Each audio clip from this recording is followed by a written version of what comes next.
still have to deal with the king in the monarchy to a certain extent, even though there's no power in the monarchy. If you go to like North Korea, it's called a dictatorship. There's 27 million people, and one family runs everything. You go to Saudi Arabia, it's ran by a king. Okay, that means all the people to that one family, the king is called the Kingdom of Saudi Arabia. That kingdom is ran by the king and the king only. These are things that most people today don't discuss. And it's so interesting that we're on Chatter. The three countries that I just named, which is very interesting, the United Kingdom have some form of where the individual can speak.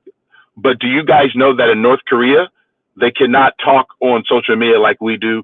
In Saudi Arabia, do not get to do, because that is more of what they call a theocracy. It's a kingdom, but it's also ran by their national religion, which is Islam. So most people don't realize these different things. And if you break down that, then it changes the way we see each other. And when you travel, my wife and I have been all around the world, and I tell people all the time, when we go to a country, they tell us before we leave America, which we get ready to go in December, we're going to Australia and we're going to New Zealand. Now they tell us, know the language. Obviously they speak English, but it says know their laws. So if something happens, when my wife and I get off the plane, we'll go where the United States Embassy is. We want to know where it is because it's important for us to locate it first. So in the event that we do get in any form of legal situation, we know how to get to the American embassy. That's important. Even though we have a passport, we still want to be able to do that. And then you need to learn their leadership, because it's important to understand a government that you're going into, even though you're still traveling. Too many people today don't understand that, and this is what Uella was talking about earlier. If your leadership in your country is not for the people, they're for the state. Now listen to what I just said. That means it's state ran, state sanctioned. Everything is put out by the state. That means we as individuals in those particular countries have very limited recourse to do certain things.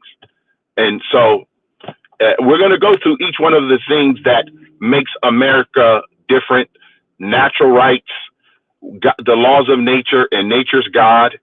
We're going to talk about what is self-evident. What does that mean? What are the 27 grievances that made us the United States and we're no longer the United Kingdom? That's what we're going to talk about today, guys. And we got it going on. Any comments? No comments? You guys are all quiet? I made it radio silent? No, you've made it very clear what you're going to talk about. So I guess we're all sitting listening. I decided not to rise to the comment about us being ruled by the king. Well, isn't King Charles your king? Alleyway in its own, and I didn't want to detract from the room. No, but is it? So, but you, Alex, isn't King Charles the king now? So we have a constitutional monarchy. So the monarchy is governed by our. We don't have a constitution like you guys have it, but we do have a constitution. So it is governed by the constitution. The king he has power on paper, but the actual power is in the Houses of Parliament. That's the seat of power. And yes, the king, opens Parliament, and when give permission for Parliament to have recess and all of this. But these are all very ceremonial things. They're not actually. They don't have any real meaning in the reality of things. We actually vote in our government, and then our government rules us. Thank you. See, this is what we just went through, guys. This is the kind of education we should be talking about around the globe. So then we know how to relate to each other based on their particular government.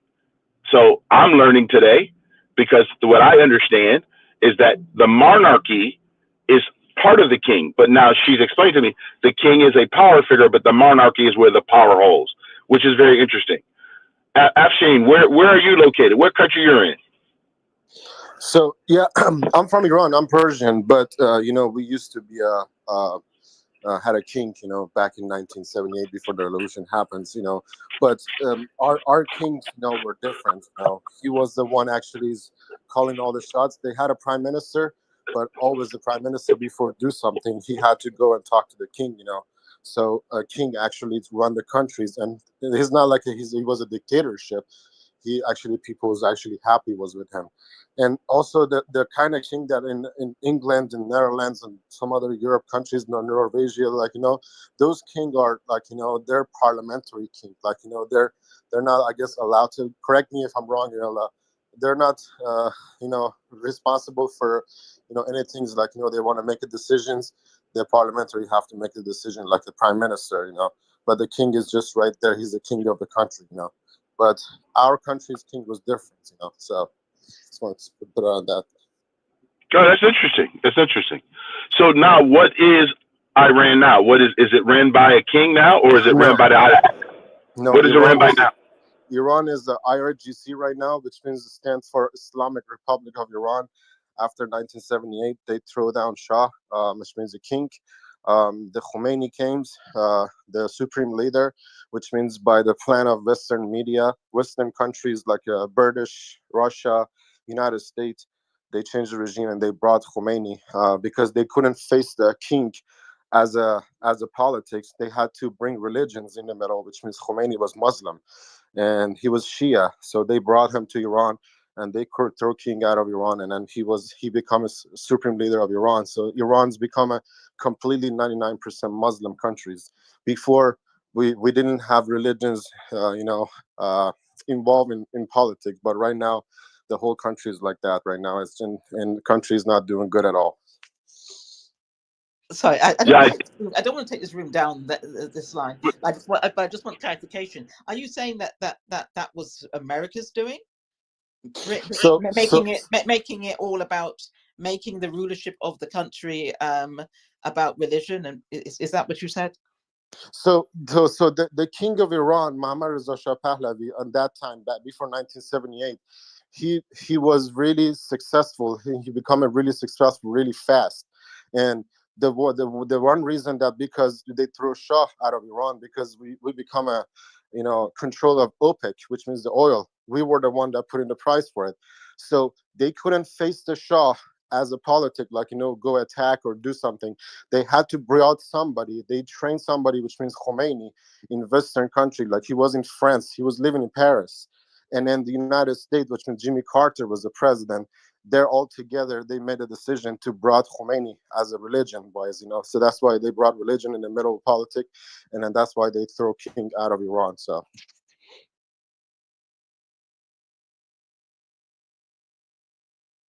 Thank you for the answer. So he is correct there, Uella. It was the United States that got involved under our government because I'm 61, and at that time, that's when they overthrew the Shah in the United States under Jimmy Carter. That's when they had that whole coup. They had to free the hostages, and that's when the Islamic State actually became bigger than the kingdom of is what we call Persia. I remember growing up that was a big deal at the time. So a lot of times people, again, this is what I meant by if you have different people groups, and correct me here, Afshan, you have not only the Islamic State, but you also have the body of what they call the government of Persia. Is that true? Is it two different factions, or is it one and the same?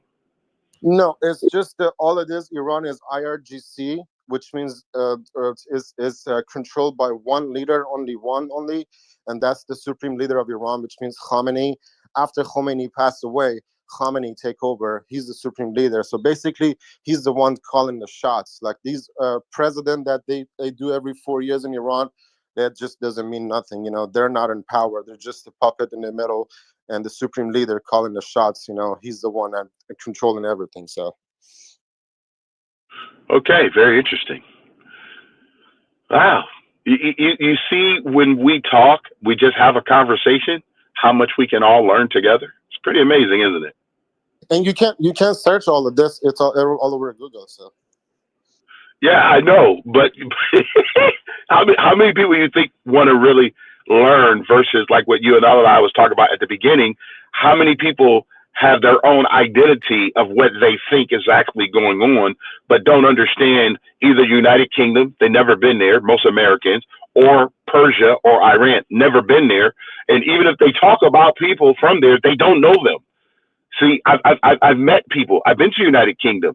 I have Persian friends in Philadelphia that are doctors who freed. I mean, they fleed Iran at the time.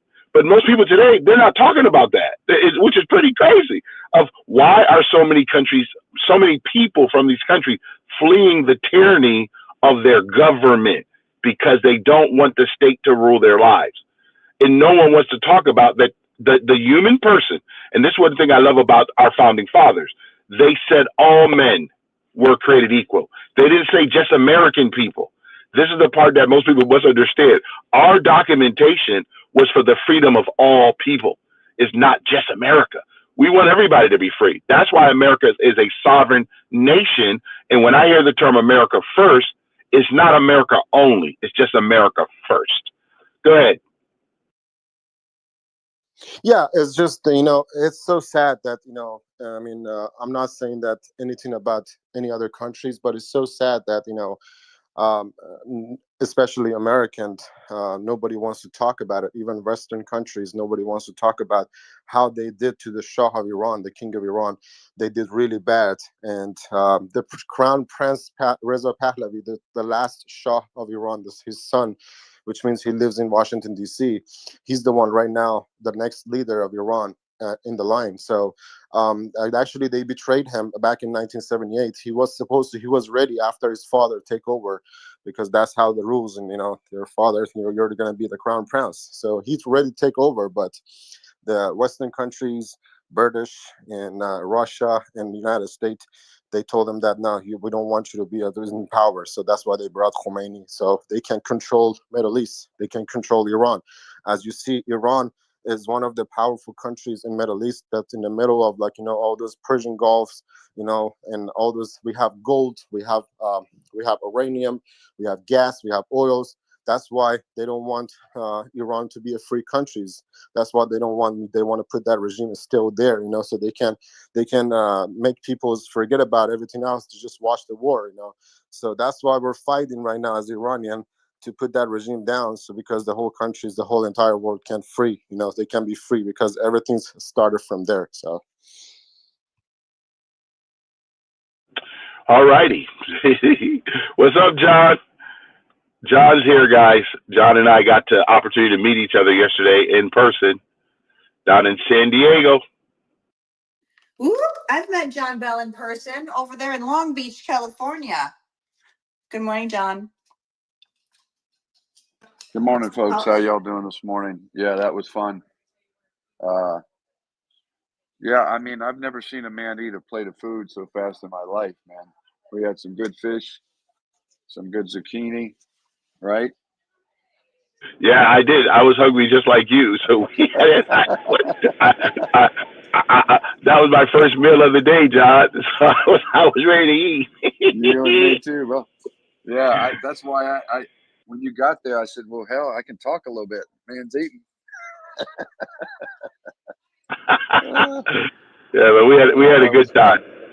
Yeah, it's good meeting you in person, man. And when you get back through, just call, and we were able to put that together. Because for me to go from Mission Valley down to Coronado would have just been solid traffic. So when you called, it was perfect timing, and I knew you were downtown, so it was kind of like the halfway point.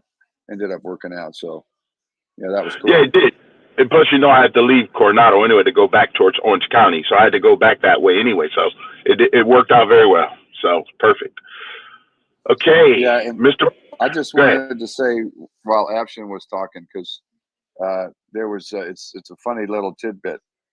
When I started out in real estate, I was in La Jolla, and there was a company called Afshin Realty, and the guy's girlfriend used to hang out with my wife, and we had kids about the same age. And we had another group, Tashikorians. Sadly, Barry passed away just a couple years ago. But he and I got along so well, and we did a lot of real estate deals together. There's a significant Iranian community over there, and I don't know a ton about the culture, but I know that they're very family oriented, and we always had professional business dealings together, and he had such a great sense of humor. We keep each other in stitches. So I think that's the key to life, is just meeting people where they are, see what they're about, and as far as entrepreneurship and real estate and fun stuff like that, and families, we always had a good time. So I just want to put that out there for Afshin. Thank you, buddy. Thank you so much, John. Go ahead, Ashley. You want to finish? Are you good? No. Well, I just wanted to say, John, what was the name of the realty you said? That My Name Realty? Yeah. Oh, okay. It was called Afshin Realty, and I didn't know exactly what they did right there in La Jolla, because I didn't interact with the husband. That my wife was hanging out with his wife, but I found out later on that they owned a bunch of strip shopping centers, some down in National City, and that's actually a cool little niche business. When you buy the strip center and then you rotate clients, whatever it might be, hair salon, nail salon, some places tattoo parlors, whatever. But it was always like, what do you want to call it? Community entrepreneurship. And so I don't know if they still have an office there, but they lived in La Jolla and they had strip malls, I think, scattered around the county. So yeah, just a little tidbit there. Yeah, I mean, Iranian communities. California's in the United States is one of the biggest state for the Persian communities. We have about, I think, 500,000 to 1 million Iranians lives there, especially in LA and Orange County and Beverly Hills. So, yeah, Iranians love to own like a shopping centers and buy a bunch of houses, and they don't have to work, So they just retire early. We have a lot of young age people. They retire early, so either they have money from their fathers or their parents, they do this, or they just work hard, and they take care of this, So yeah, that's what we do, but not all of us, No, I agree with you. I actually we have two different areas. We work with the Sunnis and the Shiites in the funeral cemetery business. There's a couple cemeteries where we have a large Muslim population. And I've been to many meals after funerals here in Orange County, Anaheim. Also, I deal with a lot of, I have a funeral home that I work with in Beverly Hills, which actually deals with a lot of Persians, where we do a lot of shipping back to Iran. And some people who want to be shipped into the United States, if they actually are from here, born here, but they're Persian, and they on vacation, we ship them back to the U.S. So there's a lot of things that happen when you know all the different people groups. And a lot of people, again, like I said, it's unfortunate, but a lot of people are not informed about other people, which is pretty sad. So just different. Go ahead. Yay, Amanda just showed up too. I mean this with all due respect. I sound like a troll half the time, and I'm not. I just can't help who I am. But I just got to thinking when you were talking, man, we sure do put a lot of something into these meat suits, don't we? Like, think about it. We spend money on this body. Like, we're not even in it anymore. You get dead and you're talking about paying to ship it back. Stop it. That's all. I yield. It was just a thought. Well, we can't let it stay there because people want their loved one near them. So we're not just, it's still a person there. I know. It's just a thought. Hey, Daphne, I think people put a whole lot more money on their body than there should.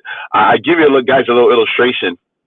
One point, my daughter, they talk about these different fashion designers and stuff like that. And I always say, I've never met any of these guys. Okay. So I really don't care who they are. But when you tell me about a body, when someone spends $4,000 for a pair of shoes because they're red bottoms, or $5,000 for a handbag because it has someone's name on it, that right there to me is pretty crazy. Just me. I know people do that, but at the end of the day, I think we spend a whole lot more money on our body than we do in our funerals. So it just an observation, everybody. Just an observation. Go ahead, Asti. No, it's funny that, actually, not just here, especially if you guys see amount of people in Middle East, like different countries from Arabic, Iran, like, man, the girls in California, man, they put so much makeup. They, make their lips bigger, it's just make their first, when the age of 40, they make it like softer, They do a lot of things like here in Florida, like in Miami, the Persian community in Miami, there are two girls over there that everybody knows them. So their both parents are really rich. They have like, properties, they have like, shopping centers. So they're really rich. And whatever their parents wants, they bought it for them. And these two girls, if the one of them buy, like, for example, Ferrari, the other ones go buy in Rolls Royce. They're in the competitions. Like, it's just, they never work in their life, They just never work 1 hour in their life making money themselves. They always had their daddy's money. So it's just California is the same way. California's Middle Easterners are all about show off. Like the guy buy a Mercedes for like a $60,000-$70,000, and then he pays like almost a mortgage every month for the payment. And then at the end of the month, he doesn't even have $1 in his pocket to buy anything or eat anything, just for show off. That's all they do, Very interesting. Mark, let me know when you're ready to play the worldview in 5 minutes, and then we're going to go from there. But I want you guys to know this, based on what Asim just said. I always tell people, in the death care profession, we've never seen a U-Haul behind a hearse. Can't take any of it with you. So save your money. Make sure you treat yourself well and don't worry about things. When we as the human race realize that our families are much more valuable than the houses and the cars and all the stuff we wear, remember, family is the foundation of any civilization, not the things they have. Just one man's observation. Too many people chase things. I don't care about Louis Vuitton, never met the guy. Don't care about Gucci, never met the guy. Don't care about any of these people. I know that it's business. Again, Yuella and I talked about it. If you are a customer, it's okay. You could be a customer, but don't make that your aim. To me, things are things. People are people. I rather honor people and put things aside. Like I tell my children all the time, we manage things, we honor people, we develop people. And that to me is a big difference. So just observation. Are you ready, Mr. Mark? Yeah, we are ready. Here you guys go. We always play this. This is the worldview in 5 minutes. Everything outside of the mainstream media from a biblical viewpoint. Thanks, Mark.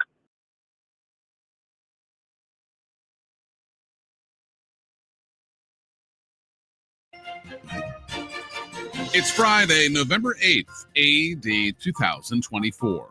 This is the Worldview in 5 minutes, written by myself and Jonathan Clark, and heard on 125 radio stations and at theworldview.com. I'm Adam McManus. On November 1st and 2nd, Fulani Muslim herdsmen killed 6 Christians in Benue State, Nigeria, after slaughtering 15 Christians in a nearby village 2 days prior, reports Morning Star News. Teresa Savande, a local resident, said they, quote, began shooting at Christian residents, end quote. And Paul Adisov, a community leader, said, quote, the Fulani herdsmen keep attacking us almost on a daily basis, killing Christians at will and igniting fire on our houses and places of worship. Crops we planted on our farms have been destroyed by the armed herdsmen. Hunger has become an epidemic, killing us and our children since we have nothing to eat, end quote. More than 400,000 members of the community have been displaced as a result of incessant attacks. According to Open Doors, Nigeria is the 6th most dangerous country worldwide in which to live as a Christian. Luke gave wise counsel in Acts 14:22, remain true to the faith. Argentina celebrated its first day of evangelical Protestant churches on October 31st of this year. The country passed a law back in April to commemorate the day in memory of when Martin Luther published the 95 Theses, sparking the Protestant Reformation. 15% of Argentina's population is evangelical, numbering 6 million. Pastor Christian Hooft, the president of the Christian Alliance of Evangelical Churches of the Argentine Republic, said, quote, we celebrate the 5 solas of the monk Martin Luther: Christ alone, Scripture alone, grace alone, faith alone, and glory be to God alone, which were an emblem that remained and strongly influenced culture, knowledge, and science, end quote. Joe Scarborough, host of MSNBC's Morning Joe, spent much of the first hour of November 6th pontificating about where the Democrats went wrong. His focus was not their tactical moves, but their broader failure to understand and connect with the American people regarding their concerns, reports Newsbusters. So it's time for the Democrats to look in the mirror and figure out exactly what went wrong. However, Scarborough, a Democrat flunky himself, has personified the very problems of which he complains. There was some reluctance to talk about the things that were concerning Americans that really mattered this year. Illegal immigration, the mass border crossings, that was something that concerned Hispanic voters. It's something that concerned Black voters, something that concerned all voters. We've been talking about the transgender ad 30,000 times. It ran over $30 million. This is going to be a problem in the 3 states that you need. And yet they just didn't respond to it because they were afraid to respond to it because it might offend some small subset of their base. They have lost working class America. The question is, how long until they understand that this isn't just about tax cuts? This isn't just about economics. This is about cultural markers that matter greatly in these people's lives. Joe Scarborough sounds like the late Rush Limbaugh, doesn't he? But Mark Finkelstein of Newsbusters wrote, quote, "There has been no show more slavishly devoted to parroting Democratic themes than Morning Joe. There's a reason why Joe Biden made Morning Joe his favorite show, calling on his staff to watch it and becoming phone buddies with Scarborough. And when others were calling out Biden's undeniable decline, it was Morning Joe which claimed that old Joe was, quote, sharp as a tack, end quote." Democrats are trying to figure out how President-elect Donald Trump won in a landslide. On November 7th, Karine Jean-Pierre, the White House press secretary, did not blame the bad economy on the inflationary policies of Biden-Harris, who printed up money to give away in stimulus checks. Instead, she blamed the bad economy on the COVID pandemic. One of the things that occurred was the pandemic. It caused disruption. It caused the supply chain to be disrupted and caused the economy to be turned upside down. We are, in fact, leading the world on the economy. It doesn't stop the fact that there has been a political tone for incumbents. That is something that I'm telling you as a data point to share because we know that you guys would have questions. The late-night comedians, who are by and large more committed to the Democratic Party than making America laugh, sounded as though they were attending the funeral of America. In fact, ABC's Jimmy Kimmel actually broke down in tears over Trump's victory. Listen. Let's be honest, it was a terrible night last night. It was a terrible night for women, for children, for the hundreds of thousands of hardworking immigrants who make this country go. For healthcare, for our climate. It was a terrible night for poor people, for our allies in Ukraine, for NATO. And guess what? It was a bad night for everyone who voted for him, too. You just don't realize it yet. And CBS's Stephen Colbert tried to comfort his liberal audience. How are you doing? If you watch the show regularly, I'm guessing you're not doing great. Yeah, me neither. It happened again. And in this democracy, the majority has spoken, and they said they don't care that much about democracy. The first time Donald Trump was elected, he started as a joke and ended as a tragedy. This time he starts as a tragedy. Who knows what he'll end as? Republican David McCormick has won Pennsylvania's pivotal U.S. Senate seat as the former CEO of the world's largest hedge fund beat 3-term Democratic Senator Bob Casey, reports the Associated Press. Republicans have now flipped 4 seats and have 53 Senate seats compared to 45 for Democrats. Nevada and Arizona are still counting ballots. The U.S. House is still up for grabs, reports Fox News. Republicans have 210 seats. Democrats have 198. 218 seats are needed for the majority. And finally, 47 years ago, Frederick Morgan Perigo, a Canadian professor, lost his gold and ruby class ring while splashing around in Barbados with his son. When he went to protect his son from a big wave, the boy accidentally pulled off his father's McMaster University class ring as he grabbed his hand. Providentially, Alex Davis, a fellow McMaster University graduate and a professional freediver, happened to vacation in the same spot in the Barbados. He found Perigo's ring with the help of an underwater metal detector, reports the Daily News. After discovering the year 1965 and the initials FMP inscribed on the ring, it was a cinch to reunite it with its rightful owner through the Alumni Association. Reached by email, Perigo wrote, quote, "This is unbelievable news," end quote. Luke 12:7 reveals that God cares about even the smallest detail since he knows the number of hairs on our head.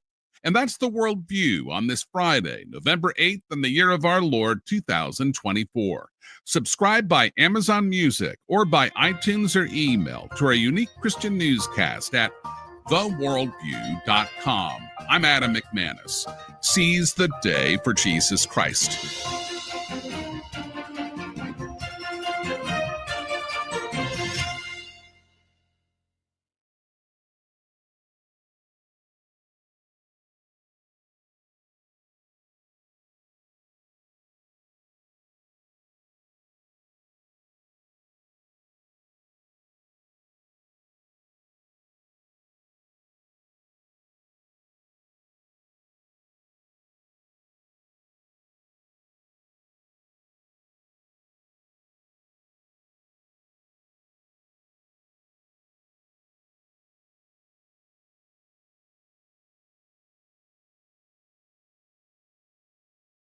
I love the fact that they actually play the voices of the people making the comments. So it actually gives you clarity, not through journalism, just hearing people, and then you get to decide what you're hearing yourself. That's one of the reasons why I love when they play it, because now you get to hear what they say, not what someone said they said. It just makes a world of difference. Go ahead, Daphne. Thank you. I'm going to push back a little. And while I absolutely appreciated it, I'm going to say this. But one of the things that stood out for me right away was that it is biased, though. So I wanted to say that it's biased. One of the first things it's talked about was President Trump being a tragedy, right? So there's a little bit of bias in the reporting. That's all. I still like it. Who said it was a tragedy? On the track we just listened to the clip. I know, but who said it was a tragedy? I don't know who was speaking. No. They were the clip was pointing out that the fact that the liberals and the Democrats called it a tragedy. That's what it was. Gosh, I missed that part. See, I gotta pay attention better. Yeah. The presentation was they called it a tragedy because President Trump was reelected. Joel Scarborough, all of the Democrats, the press secretary, they all blamed everything except them talking about the American people, and that the American people clearly wanted just the people to vote. And he kept saying democracy. I want everybody to hear me loud and clear. America is not a democracy. We are a republic. I don't care how many times the elitists or the Democratic or liberals keep saying this, we are not a democracy. We are a republic. And you're going to learn that because we're going to talk about that today. I'm just letting you guys know ahead of time. So I like to make sure we stay clear of identity politics. You guys can see this. Jimmy Kimmel clearly said, it's a bad day for immigrants. It's a bad day for women. It's a bad day for young people. It's a bad day for black. I mean, come on. It's not a bad day for people. If you have chosen to live your life the way you want to live it without someone else getting to claim your life, it's not a bad day. It's a day that everybody gets. Amanda and then Afsan. Go ahead. Well, good morning. Happy Friday. I've been watching and listening to, everyone that has a platform on TV. I watched The View for the first time ever in its entirety. And it really discredits, I won't say all people, because I don't think everybody has this mindset, people that are on the left, but I will say the majority extremists who are on the left, everything that they spew out, it's been so contradictory. after the election, that it's very clear that they don't want unity. They don't want peace, because the people that have these huge platforms on TV are further creating this divide. Like, the decision has already been made. We know who our president is. And from what I've been seeing and hearing and watching, they're continuing this sense of we need to stay divided, the division. And I'm afraid where it's going to lead us. Now, I'm in the Philadelphia area. There was already threats of people rioting. There was supposed to be a meetup the other night, and police got word of it and were there. There was heavy police. So I don't think it happened because of that. Now there's rumors that it's going to happen either tonight or over the weekend. So, where is this going to lead us? I just think it's really careless for these people who have these platforms to keep spewing out this hateful rhetoric and divisive use of words. At this point, I think we all need to be figuring out how we can come together as one with a decision that the majority of Americans have made.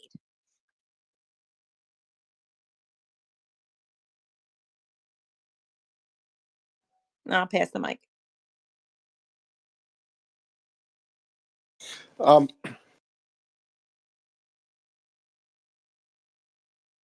Go ahead, Iola. Woman's first. Go ahead. Thank you. I wanted to ask Edward if he wouldn't mind explaining the difference between a democracy and a republic, because I see America is a republic, but I see it is also a democratic country, because by the definition of democracy that I understand, it's when the people elect people to represent them. So, the democracy is always a representative democracy in modern nations. So, yeah, I'd like to know why Edward keeps saying that America is not a democracy when the rest of the world sees it as the most democratic country. Well, no, not the same most democratic country, but they do see it as the leader of the democratic world. So yes, I would like that explanation. Thank you. Yeah, I just want to say one word, actually a couple of words. This one's people have been spoken. People of the United States has been spoken, and they did it 3 nights ago. And that's why President Trump get elected, because peoples of the United States and a different state, they had enough of this. They have enough of this divided. That's what be happening right now under Democrat leadership. That's what's happening right now. Look at where we are. United States, everybody's laughing at us. China's laughing at us before this. But people hasn't spoken. They elect their president, and not even that.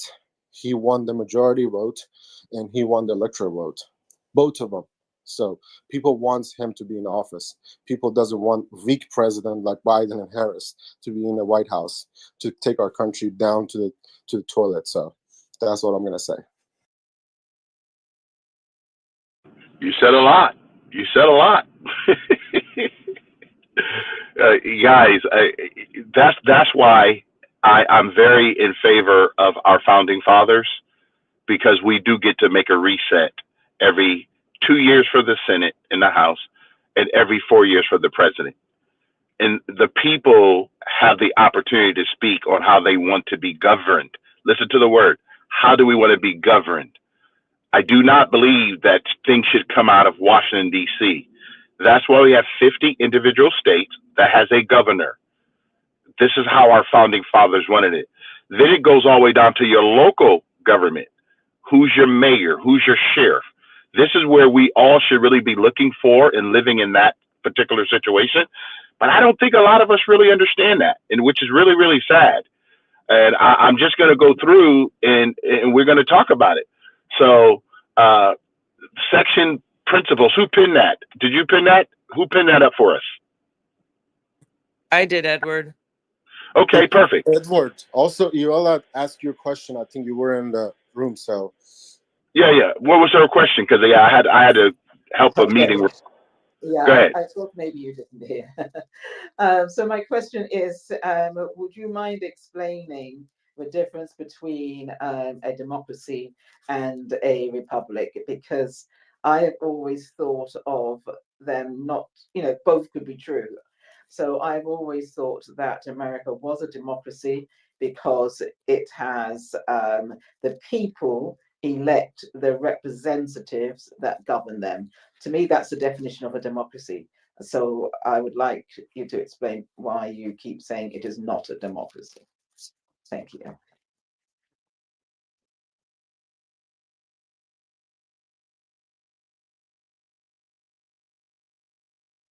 Are you still in the matrix? Did you hear my question? Oh, I'm sorry. I heard your question. Mark, do you have the first video available? I have to talk to my engineer because we're talking. He's talking in my ear. Are we good, Mark, for the first video? I think it will give us the information.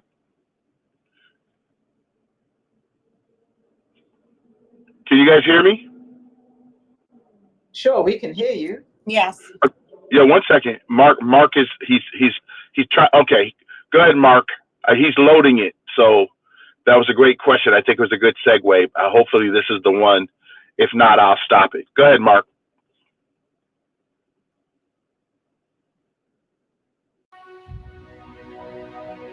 Everything begins with a decision. Each day, the sun makes its way over the horizon. It illuminates a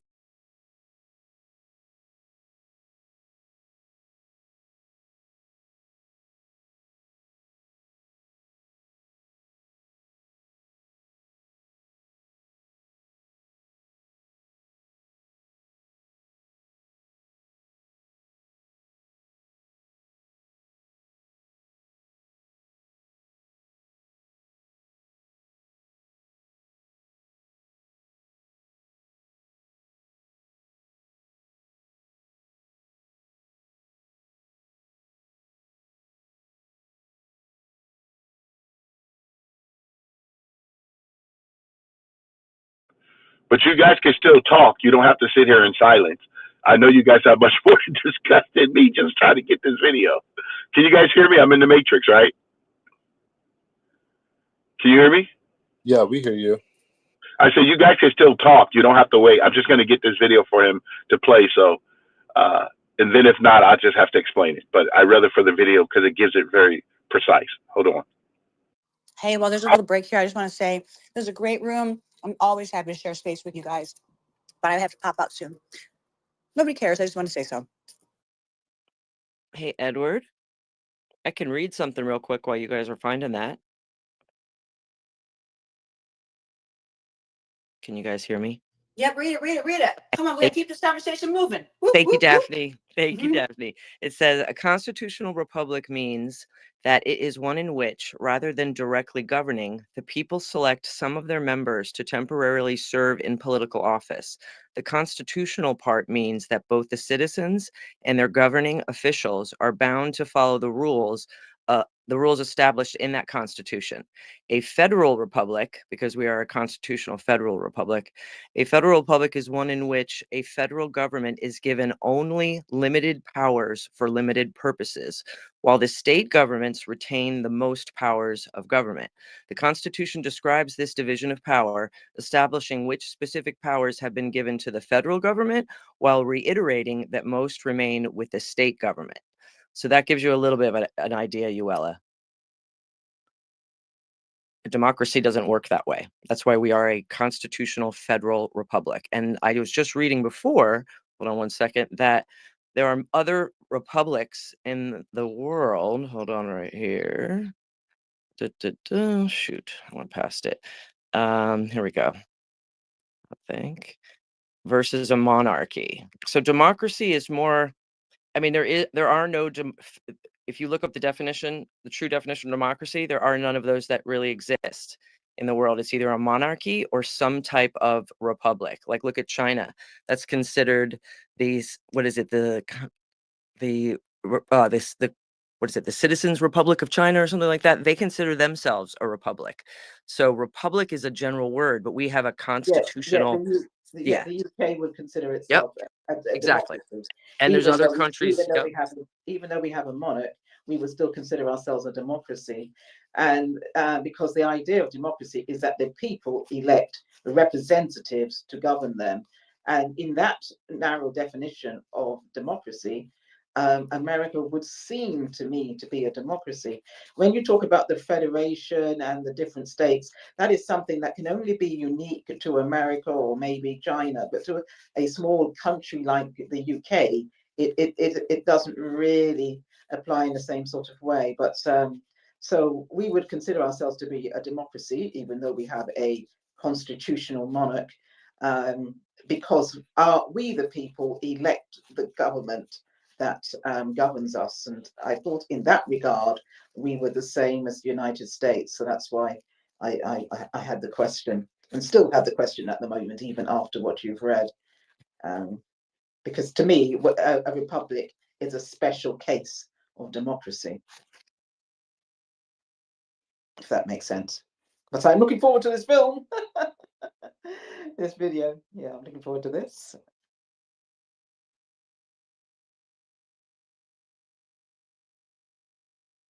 Looks like we lost Edward briefly. Diane haven't misspoke. Hear me? Can you guys hear me? Yes, we can. Yeah, he's loading the video right now, so he has it. And you'll see the difference of the direct difference between what it means to be a democratic or democracy versus a republic, and why did our founders completely reject the thought of it. And the reason why is because we come from the Enlightenment movement. I don't know if you guys ever heard of John Locke and different people who was helping make America. Actually, at the time, it was just 13 colonies, a band of colonies. And they did not want direct rule from a central location. And you'll see it it's very clear in the video you get ready to watch. And then we can discuss it. Like I said, to me, I'd rather have discussions around it versus hearing people make a comment, because this is what's happening. And you and I was talking about this earlier. This what separates ethnicity versus when we talk about the human race, all these different things that people talk about. That's why when you hear about our founding fathers in America, it was never about race, never about ethnicity. And this is the challenge that most people have, because today our politicians have made everything about what you are, not who you are. I want you to hear the difference.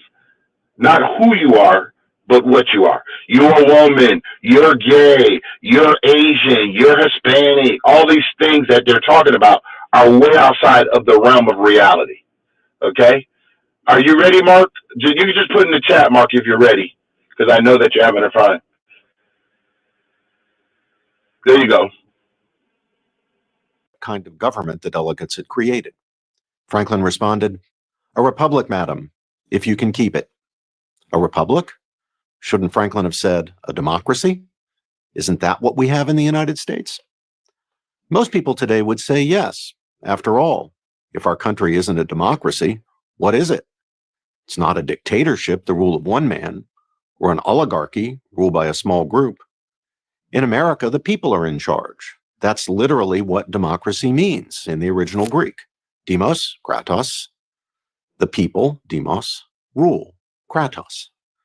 But let's pause for a moment and consider more deeply what the word means in practice and why the delegates in Philadelphia rejected it. That's right, rejected it. Our government was established by a national charter, the Constitution of the United States. We are governed by the institutions and according to the rules and principles created and adopted when our forebears ratified that document, making it the supreme law of the land. Are those institutions, properly speaking, democratic? The men who bequeathed our form of government to us, those we call our founding fathers, didn't see it that way. They understood the institutions established by the Constitution to be Republican. In fact, though the founders believed in government of the people, by the people, for the people, as Abraham Lincoln put it in the Gettysburg Address, They did not believe in pure or unrestricted democracy. They feared that democracy, strictly speaking, contained within it the impulse to mob rule, the stifling of civil liberty, the trampling by majorities of the rights of minorities. To put it more bluntly, pure democracy frightened them. So while they built into the Constitution significant democratic elements, they also built in non-democratic features to protect liberty and prevent tyranny. It wasn't simply that they favored representative government over direct democracy, though they did. It's that they rejected the idea that the majority wins was by definition the just outcome. Indeed, in what is perhaps the most famous of the 85 Federalist Papers, Federalist 10, James Madison, precisely in distinguishing a democracy, which he did not favor, from a republic, which he did, noted that a crucial advantage of republicanism is to refine the public views by passing them through the medium of a chosen body of citizens whose wisdom may best discern the true interests of the country. And so we have representative government. And more than that, we have a bicameral, that is, two-tiered legislature, a Congress with a highly democratic House of Representatives and a not very democratic Senate. Therefore, California, with its massive population, has 52 representatives in the House. Wyoming has 1. Yet Wyoming has 2 senators, the same number as California and every other state. A pure Democrat would say that's unfair. Each Wyoming resident has far more power than every Californian. But a Republican would say, well, we aren't and shouldn't be a pure democracy. If we were, large population states like California would overwhelm the needs and interests of small population states like Wyoming. That's why we're called the United States of America. Each state has its own separate identity, holds its own separate elections. Just as we don't want one person or small group of people to dominate our government, we don't want one state or a few states to dominate our government. A republic is a way of diffusing power, and a brilliant one at that. We see something similar in the Constitution's procedures for choosing a president. An obvious possibility would have been by a national popular vote. The founders wisely decided against this option. Rather, they created an electoral college to protect the interests of the less populous states. Even today, their decision makes sense. As my Princeton colleague, Professor Alan Gelzo, observes, a direct national popular vote would incentivize campaigns to focus almost exclusively on densely populated urban areas. The electoral college system incentivizes candidates to court voters more broadly, making presidential elections more fully national. So if we understand the system of government our founders bequeathed to us, we will see why they preferred to describe it as a republic rather than a democracy. Of course, it has strong democratic elements, but America was not created to be a pure democracy for very good reasons. Those reasons remain as valid today as they were in 1789. We should not go along with those who today are demanding constitutional changes simply because this or that institution or procedure established by the Constitution, say the Senate or the Electoral College, is not democratic.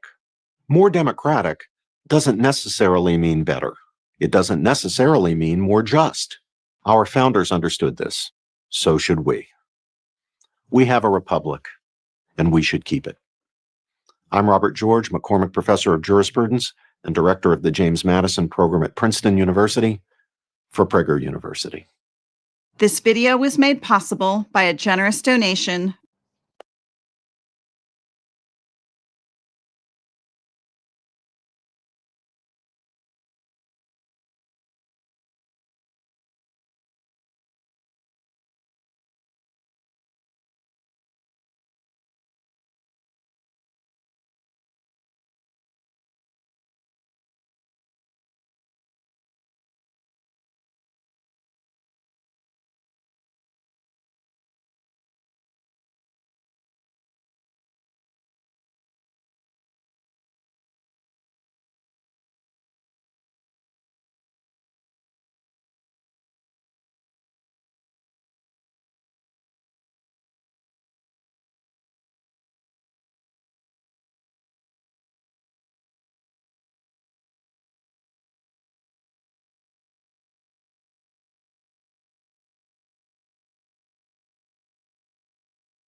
Everything begins with a decision.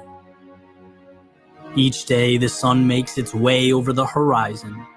It illuminates a simple but powerful truth. We are the deciders of our own fate, which road to travel, and I believe that to be the greatest privilege, the greatest opportunity of all. The idea that we're afforded the agency to live life on our own terms. That our founders, those who came before us, have established for us a foundation of life, liberty, and a pursuit of happiness that, as sure as that sun rises, is ingrained into every aspect of American life. But like all things, you can become so accustomed to having them, so familiarized, that you forget to see them. Similar to that saying, a fish has no idea it's swimming in water, it's been there its entire existence. Well, we forget to see the very elements that breathe life into our souls. We forget what it means to be free because, let's face it, we've known nothing else. But see, human beings are not perfect. Organizations are certainly not perfect. Nations are not perfect, but perfect is not an obtainable human goal. We weren't tasked with perfection.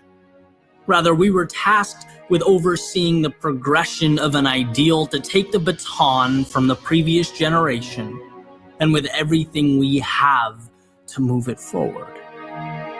And when we look back, we see a rocky path to the present day, a path that began with escaping the grasp of tyranny to start anew, suggesting that all men were created equal and that no person or group could take that away. And while crafted in an admittedly imperfect world, has steadily sought to live up to its founding declaration, little by little, year by year, generation by generation, abolishing the notion that man could enslave man, dispelling the idea that men and women weren't worthy of the same rights.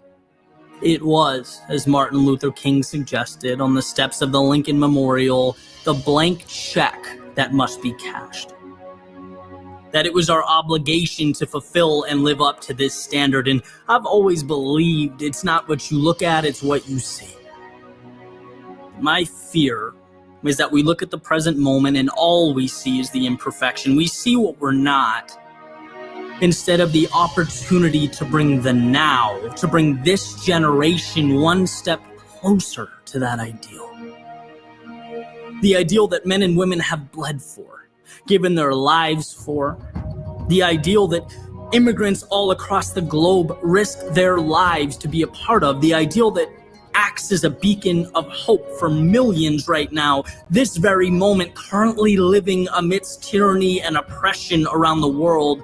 It's our turn to ensure that this beacon of freedom not only remains lit, but increases its breadth and its reach. And maybe it's time we stop exhausting so much energy on our differences when the commonality is so powerful, so substantial. Because I promise, if differences are what we look for, we'll find them. Politics will become the new religion, and politicians will become the pastors.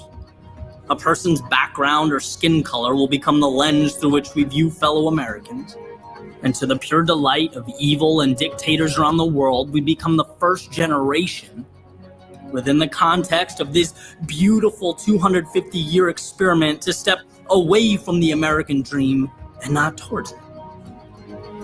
That same Martin Luther King, who spoke of the check to be cashed, also stated that we may have come here on different ships from every corner of the earth, but we are in this together now. And I'm by no means suggesting that we shouldn't have differences. Differences are beautiful. Varying viewpoints are the crux of a free society. I'm suggesting that we remember how small those differences are in comparison to what we have in common, how insignificant with regard to the task that's been laid out before us as Americans. It's our turn, and that means something. Not that we need to be perfect, not that we can't make mistakes or even be humbled along the way, but that North Star that was etched into existence in 1776 shines brighter than the darkness that so often attempts to consume our view of reality. See, we have in our midst the most precious gift man can be afforded, freedom. And with that freedom, my hope is that we find the courage to stand under its banner, to choose to protect it, and not be misled by senseless faction or differences in ideology, politics, religion, but that we create an opportunity years from now to tell our grandchildren that, sure, this was a rough stretch. We were tested. We had our differences and disagreements. Maybe for a brief period of time, we even lost our way, as people do, as families do, and as nations do. But in typical American fashion, we found it.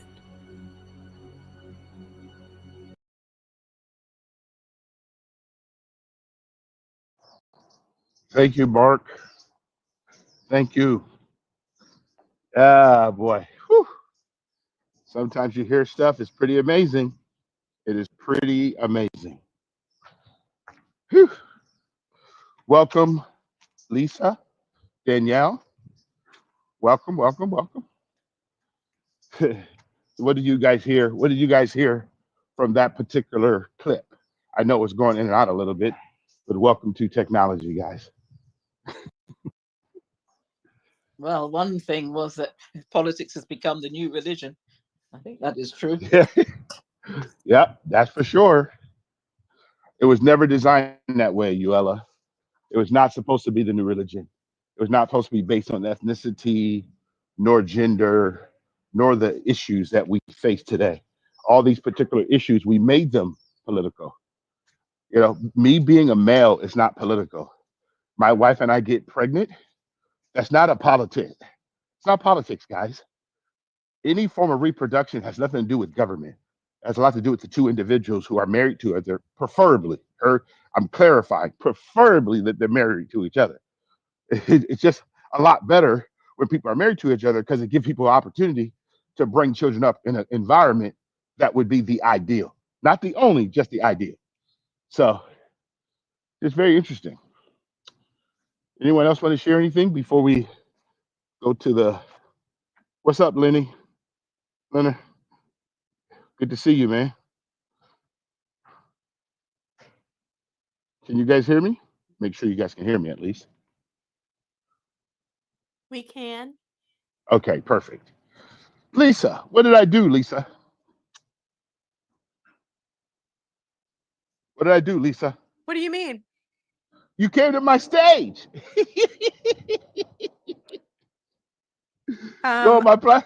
You're on my platform, Lisa. It's a beautiful thing. I always ask people that when they come here. I say, what would I do? You came to Edward's platform. Danielle told me Edward was having a great room, so I came over. Perfect. Yeah, we're just talking about the fact that we got to get away, all of us. It's within our own power to stay away from the separation of men and women, the separation of race and all this other stuff, ethnicity. If we just talk to each other as people, we all have dreams, we all have wishes. Can we like I tell people all the time, especially guys in the barbershop, hey guys, stop it. It's not about your ethnicity, man. And then I ask them a simple question. Did you choose to be born a male? Did you choose to be born in America? Did you choose to be ethnically black? All three of those are no. No. So let's make sure you choose to be kind every day. Because you got that right. You can choose to be kind. But do not lead with your ethnicity. Don't lead with your sexuality. Don't lead with any of those things. Because then people will look at you different if that's how you roll. I don't want to roll that way, guys. That's not my way of living. Welcome, Marilyn. So, and I tell people, we don't have to agree. Let's just be clear. I believe in clarity over agreement, guys. I believe in clarity over agreement. Edward did not get to choose to be born an American. I did not choose to be born a male. I did not choose to be born ethnically black. For me, there's only one race. My dad said this too. He said that my sperm got to your mom egg first. That's the race you won. That's the only race you need to be concerned about. You here now. Just keep running that race. Oh man, I won that race, Edward, guys. it was so fun seeing you and John on screen last night. I just wanted to say that out loud. I love seeing your big smiles and seeing you guys together and hearing what you had to say. Just wanted to give you that feedback, brother. Oh, thank you. Thank you. Yeah, John and I had a good time together. We were actually, John and I, we were just talking about our 3 documents and having a conversation about America and why we believe in freedom. And see, guys, John and I don't look alike, but we have the same 3 documents. John doesn't look at me any different. He looks at me as an American. He's not trying to judge me based on my ethnicity or me being a male. I'm not looking at John, oh, John, he's a guy with privilege. No, John's a guy that happened to be born in America. And him and I can have a conversation about life. That's it. I'm not going to look at John any different than John looks at me. And if some other American who looks like me tells me that I should not be friends with John, then I'm going to tell them that I'm not going to be friends with you. That's another choice I have, guys. I do get to choose to be still righteous. And this is what the scripture tells me. Bad company corrupts good behavior. So I try to stay away from bad company. So that's where we are. All right. Well, and What is the well, I just wanted go to ahead? add. Can I add real quick? Yeah, go ahead. Go ahead. Yeah, no, I just, you know, we've talked in many rooms and gone back and forth. And what I like about Edward is he's very frank. He knows that when we sat down and we started chatting about this and that and the other, I said, well, hang on a second. Let's go back to this point that you made. I want to, unpack that a little bit. And boy, just turned on a dime, and said, yeah, let's go over that. And so I think he's humble. I think he's honest. I think he could pivot if, if you're trying to say, hey, this is how I was brought up. This is how I was raised. And of course, just look at New Orleans and look at Houston. And of course, I was in Metairie, Louisiana, which is a suburb, and a lot different type of people who are celebrating, life. They're hardworking and all that stuff, which is great. And then Houston, my dad was from Houston. My mom was from South Louisiana, so I had those influences. But what I'm really trying to get at is that once I think we all understand the 3 documents that our country was created under, that is a great unifier. That is a great way for us to all be on the same side. The constitutionality of things would be a great room. And so I just encourage people that as Edward's holding these rooms, and there's obviously biblical context to some of the expressions he has. But the one I like the most is, these are self-evident.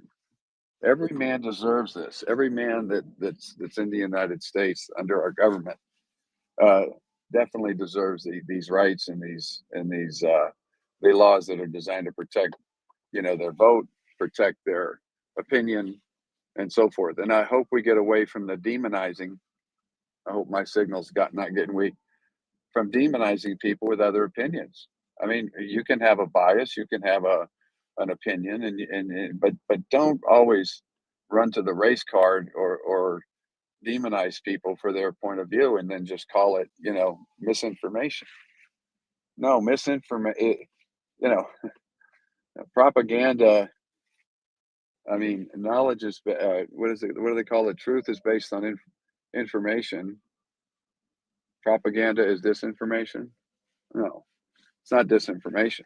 So anyway, I just thought I'd land it there, but thank you, Lisa, for being in here. Always love to hear your feedback. And yeah, we were trying to ham it up for Nelson. That whole thing was, Edward and I were going, yeah, let's do it for Nelson, man. We'll ham it up, and he won't believe we're here in San Diego. And Edward brought the hats. We got a big laugh. All right. Anyway, good to see you guys. Welcome. What's up? Welcome, Roger. How are you today? Hi, I'm good. Kind of tired. How are you guys? It's the best day of my life, Roger. Thank you for dropping by. Did you find me? Did you find us in the corridor, or how did you find us? The hallway, whatever they call it.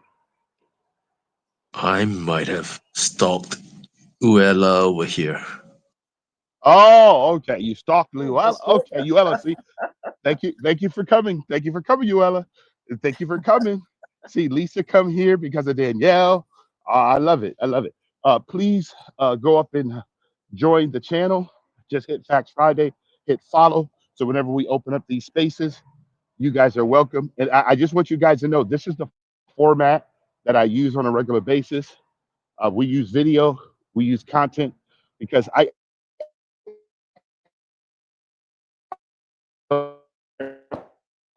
my father. So I just need to make sure that you guys get the receipts that I grew up with. The same thing, we teach our family, because I personally believe that when you are informed and you have knowledge, then you can always go against tyranny, even if it's on the local level. Even on the local level, you get rid of tyranny. Because too many people today are talking, they're talking more about culture versus the responsibility of the individual. What's up, Lenny? Can you hear me? You keep going in and out. Just make sure you can hear me. Lena, am I pronouncing your name correctly? Lennon? Yeah, what's going on with it? How you doing? It's the best day of my life. Welcome to the room. Did you follow the channel yet? Let me Facts go ahead and do Friday? that. Let me go ahead and do that Yeah. right now. Yeah, please follow the space, guys. Guys, again, like I said, I believe in clarity over agreement. When I talk to people, I really believe in clarity over agreement. My wife and I have these conversations with people all the time. Because when people meet us, the first thing they think, which is really funny. Let me ask you guys, what do you think the first thing they think when they meet my wife and I?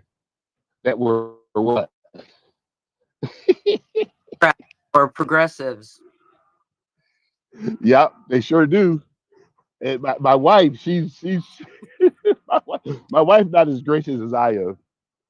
She said, why would you even assume that? Why do you think I would even think that?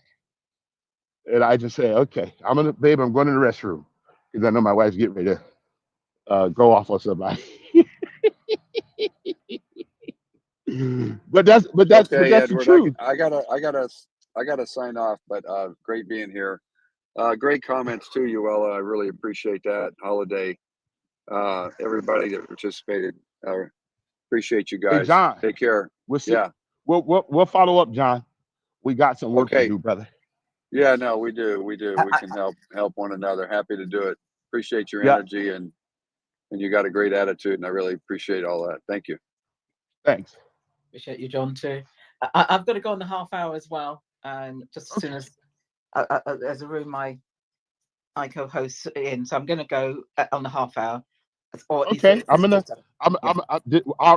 space should be done. We got a couple more videos, and then I'm gonna come over to your space as I'm walking. All right. It's not my space; it's somebody else's. But I support. Well, it, I'm gonna be like Roger. I'm gonna stalk you, Ella. So are we ready, Mark, for the next clip, next video? I think this one's just a little shorter, guys.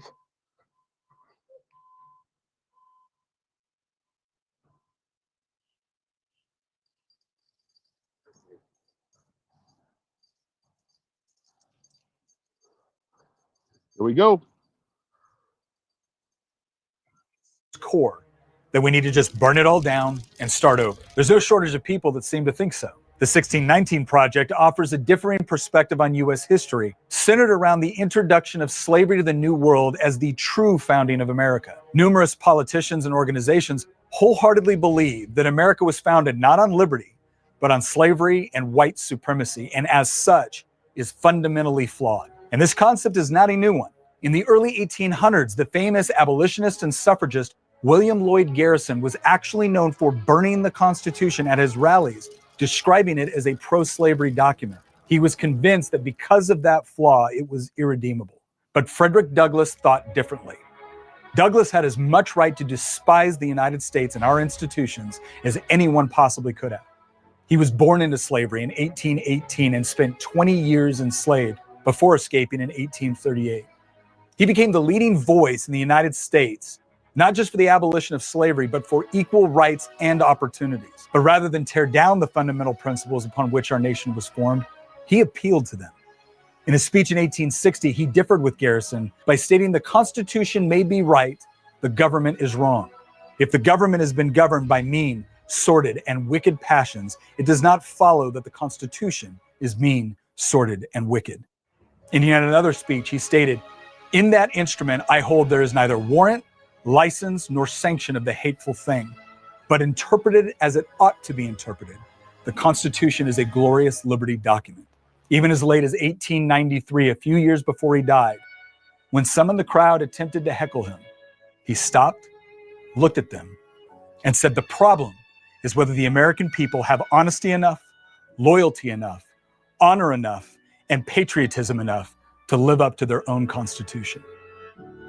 Rather than tear down the founding principles, Frederick Douglass appealed to them. He held up those principles of individual liberty and self-determination found in our Declaration of Independence and Constitution as a mirror toward the American people, and he dared us to be worthy of it. I'm Nick Freitas. Thank you for joining us on the Why Minutes, where every week we tackle a new issue, ask the why, in order to get to the bottom of the... Thank you, Mark. So you guys can see why I played that one, right? An eyewitness, someone who actually was a former slave and decided to uphold the Constitution that bought him liberty. I don't think that we always take the people that actually been there and take their own words and their own autobiography and let them explain why they themselves, like Mr. an American patriot, who have decided that America was a place that he was going to uphold. And again, hear what he says? The documents are not wicked. It's the men who don't honor those documents that are wicked. They dishonor the very fabric of liberty. This is what's happening in 2024, guys. There are people who are saying that we as a people do not have a right to patriotism or honor or pursue our own happiness. They don't have that right. That's why I continue to try to give this information so that American people will know that the three documents we hold so dear are valuable documents, and they're a beacon of hope for those who want to subscribe to them. So for me, that's pretty important. Anybody hear anything you want to hear or want to share? Sorry about that.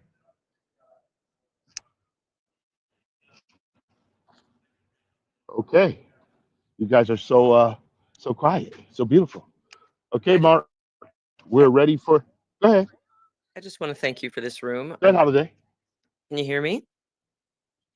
I can hear you loud and clear. Okay, good. I have issues sometimes. I don't know why chatter's being strange with the Wi-Fi. I just want to thank you for this room and for the clear-cut facts that you bring and the videos and the conversation. And I don't think, oh, there you are. And your laugh. I love your laugh so much. Can I just tell you? It just brings joy to my face. So I just want to thank you because you don't see rooms like this. You don't see many rooms like this. Most people don't take the time to even look things up, let alone present them and share them with others. So thank you. You're welcome, Holiday. I just think that we together, I want people to know her room before. Know thyself. Know who you are. You gotta know you. Stop trying to be someone else. I happen to be ethnically black, but you guys know I don't agree with everything that black people do. I agree with everything most people do because I'm an individual. But don't judge me based on my ethnicity.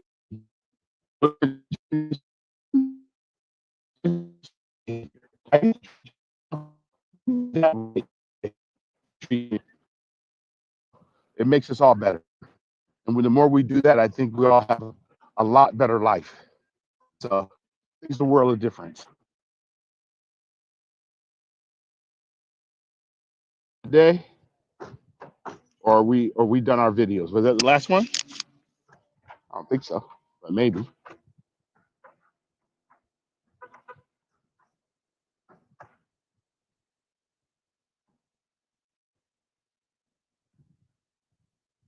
Okay. Are we good, Mark? I know your mic is off. Just put it in the chat if you have to. I think that probably was the last video because we try to side of conversation. We try to make the videos, all the videos equal 20 minutes. And what we try to do is really make them commercial breaks so that as we have commercials, it makes yeah, he's going to send the videos to us. Yeah, I'll send it. Yeah, I'm going to send it to everybody. I'll actually do that now so you guys are here. And then all the other ones that came in the room today, I could go through and post those. So you guys would get the actual background. So let me do that real quick so that you guys can go and avail yourself. Okay. Whatever we have, Mark, go ahead and play the next clip, whatever we have. I think that's important.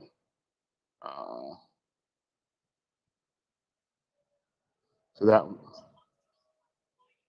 How does that actually work under the US Constitution?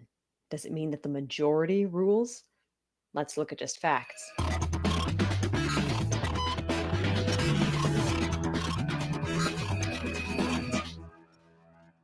James Madison, father of the US Constitution and primary author of the Bill of Rights, repeatedly emphasized that the United States is a republic and not a democracy. In stark contrast, Bloomberg columnist and former political science professor Jonathan Bernstein recently insisted that for all practical purposes and in most contexts, republic and democracy mean the same thing. He said that Madison was using a mild form of propaganda when he distinguished between the two forms of government. In reality, however, there are crucial differences between democracies and republics. Furthermore, they are vital to the issues of human rights and equal justice. And people who don't understand these differences are easy prey for those who would strip them of their rights. Early during the Constitutional Convention, Madison declared that the government it creates must provide more effectually for the security of private rights and the steady dispensation of justice. He said that violations of those rights had more, perhaps than anything else, produced this convention. Madison then singled out democracy as the cause of those abuses and pointed out that all societies are divided into sects, factions, and interests, and where a majority are united by a common interest or passion, the rights of the minority are in danger. He stressed that this is verified by the histories of every country, ancient and modern. This is the cause of slavery, the most oppressive dominion ever exercised by man over man. It is the duty of the convention to frame a republican system of government that will better protect the rights of the minority from the will of the majority. And it wasn't just Madison who voiced these concerns. Other delegates concurred, such as Edmund Randolph of Virginia, who said that the general object was to provide a cure for the evils under which the U.S. labored, that in tracing these evils to their origin, every man had found it in the turbulence and follies of democracy. Elbridge Gerry of Massachusetts stated, "The evils we experience flow from an excess of democracy."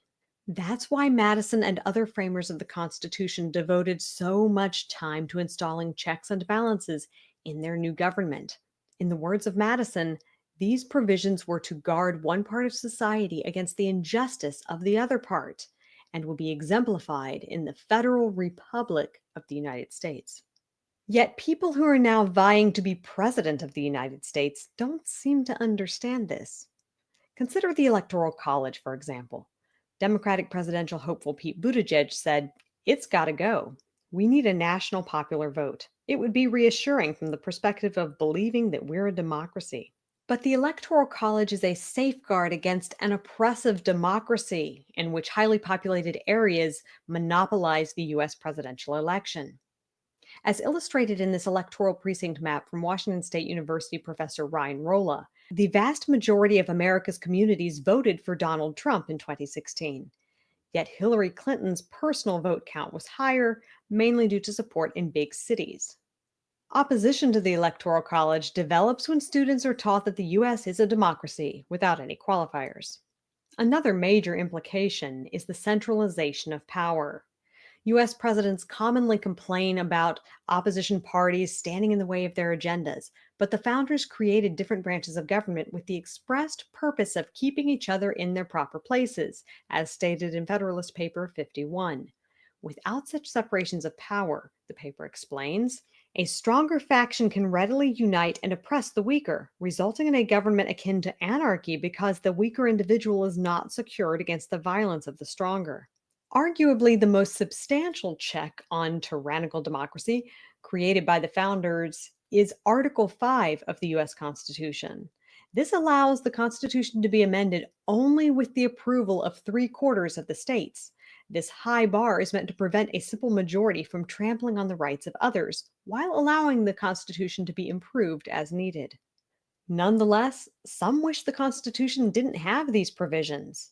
Law and government professor Sanford Levinson at the University of Texas at Austin called the U.S. Constitution imbecilic and said the single worst part of it is surely Article 5, which has made our Constitution among the most difficult to amend of any in the world.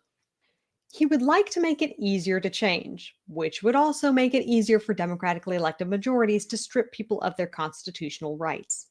This includes, for example, freedom of speech, the right to be tried by an impartial jury, the right of the people to keep and bear arms, and the right of the people to be secure in their persons, houses, papers, and effects against unreasonable searches and seizures. This is why George Washington, the president of the Constitutional Convention, highlighted the import of Article 5 in his farewell address to the nation. If, in the opinion of the people, the distribution or modification of the constitutional powers be in any particular wrong, let it be corrected by an amendment in the way which the Constitution designates, but let there be no change by usurpation, for though this in one instance may be the instrument of good, it is the customary weapon by which free governments are destroyed. And while all U.S. federal, state, and local officials take an oath of office to defend the Constitution, some usurp it in favor of their own agendas. Supreme Court Justice Thurgood Marshall summed up this attitude when he described his judicial philosophy like this: "You do what you think is right and let the law catch up." Or as a third-grade social studies textbook states, "The Supreme Court is made up of 9 judges. They make sure our laws are fair." There's a reason why judges are supposed to follow the Constitution rather than popular sentiments or personal views. Consider Korematsu v. United States. In this World War II era case, 6 of President Franklin Delano Roosevelt's appointees to the Supreme Court ruled that it was constitutional to put U.S. citizens of Japanese descent into detention camps without any evidence of disloyalty to the United States. This was in complete defiance of the Constitution's Fifth Amendment requirement that no person shall be deprived of life, liberty, or property without due process of law. Had the justices faithfully applied the Constitution in Korematsu, this infringement on human rights would not have happened. However, under democratic standards, it could, and it did. To Madison and other framers of the Constitution, the words democracy and republic had important differences. Democracy meant majority rule, and it still has this connotation today. A republic, on the other hand, meant a democratic government with limited powers that are widely divided among different voting blocs in order to protect the rights of as many people as possible. These important distinctions set the U.S. apart from other republics like the People's Republic of China or the Union of Soviet Socialist Republics. Some conservatives say the U.S. is not democratic at all, but James Madison himself described our republic as a democratic form of government, and he said the Constitution preserves the spirit and form of popular government. As such, it begins with the words, "We the people." By melding the idea of government by the people with strong checks against mob rule, the founders of the U.S. produced what is now the longest-standing constitution of all nations in the world. As Encyclopedia Britannica explains, it is the oldest written national constitution in use, and it has served as a model for other countries, its provisions being widely imitated in other national constitutions throughout the world. I'm Amanda Reed Sheik, here with Just Facts. For thorough documentation of every fact in this video and more facts about this issue, read the article, "The U.S. is a Democratic Constitution."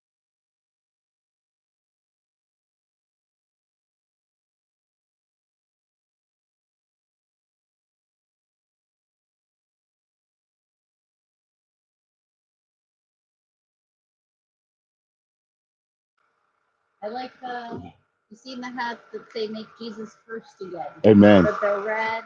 They look just like the Trump "Make America Great Again." Oh, okay. They look the same, but they just say Make Good. Jesus first again. You Well, get one of those. talk to him. Tell him to call me again. I will. Just to text me, and then I'll talk to him. All right. Good to see you.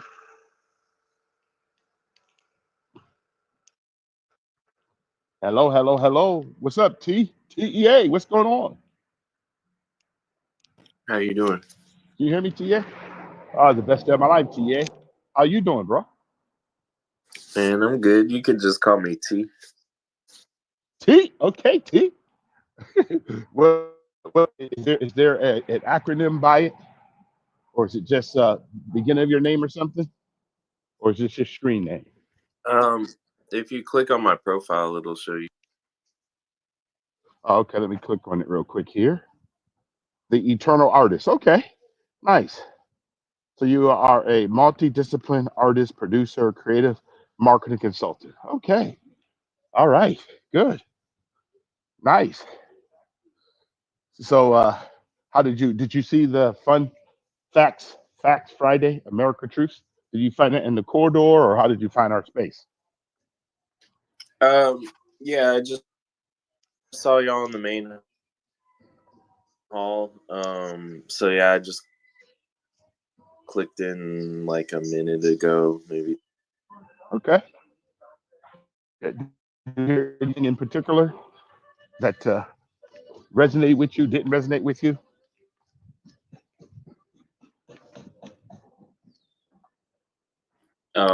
I literally first things I heard was something about them talking about what would be needed to be done to change the Constitution, but literally I caught like just the last little tail, like super small little tail end of it. So I don't really have a Okay. It was just talking about Article 5 of the Constitution and why our founding fathers made it so difficult for them. It's not even amended 27 times in the history of 250 years. We have the largest and lasting constitution, standing constitution in history of the human race. And that's why they made it so difficult, because they want the individual to still have their own individual rights, and they didn't want the majority to try to rule the group of people that may not have the same, what we call constitutional rights. They didn't want one American trying to take over another American or a group of Americans, because they did not want the majority to rule. They want all people in America to have the same access to the same legal representation. So that's the beauty of our documents. And too many people today don't know that because they don't know our documents. So when I sit and talk to people, so, what's your favorite federal policy? They say, what do you need? I said, well, if you think that you're voting just for the federal government, you should have a federal policy that you like. Because the House is made up of 435 members. Those representatives come from the states based on their population. Each state gets 2 senators. That right there allows us to make sure that there's equal footing for all citizens versus just population. So normally Congress holds the purse. They're supposed to be the legislative branch, correct? They're the one who form the laws, and then the judicial branch, and then the executive branch, who is the president. The president only signs laws. That's why I would share with people that the United States, all of our presidents are only known by the policies that they sign, not by the sound bites that the mainstream media tell us that they're talking about. Like, it's a democracy. It's a democracy. Nowhere in any of our documents does that word even appear. But sure do, we got all these we're a republic. And we got all these people telling us, who's supposed to be bright people, all these journalists keep repeating the same nonsense. And I keep saying, when do we stop this? We the people say, we're not a democracy. That's why I hope everybody keeps saying, you come to our space. You guys, we're not a democracy. We are a republic. And it's a representative of that. And we have a right. If you don't want to represent us correctly, we have a right to overthrow you. And that's what happened on November 5th. We were not being represented as a nation. So the people went to the ballots with their ballots, and it was bigger than bullets. Bigger than bullets. Ballots over bullets. I like Ballots over. how you put that. Say it again. Yeah, I think I'm sorry, say it again. I think there's a lot of people. No, I was gonna say I think there's a lot of people that were, thinking that the country was gonna, devolve into the Civil War and all this. When I grew up without TV, and so my taking in of media and my analysis of media is very different from most. When I see, Hollywood, it's been proven that our government works alongside them and has since the 70s to put out certain messaging to the people. But I just find it really interesting how there was this big Civil War film that they came out with this year, and they were really trying to propagandize the people with. And I also find it really this or that doesn't happen, we could have a It's in the Matrix.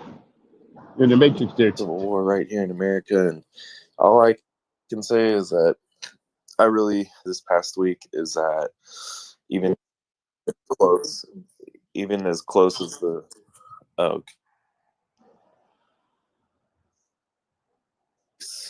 was or is or whatever, we all got to see, whether it's your one or not, we all got to see that voting and democracy is somewhat still intact. I think that's a healthy thing for all of us to realize, is that your vote maybe actually does still matter to some degree. So that's somewhat. It's refreshing, yeah. What's up, Bobby? What's up, Bob? What's going on, brother? What's up, everybody?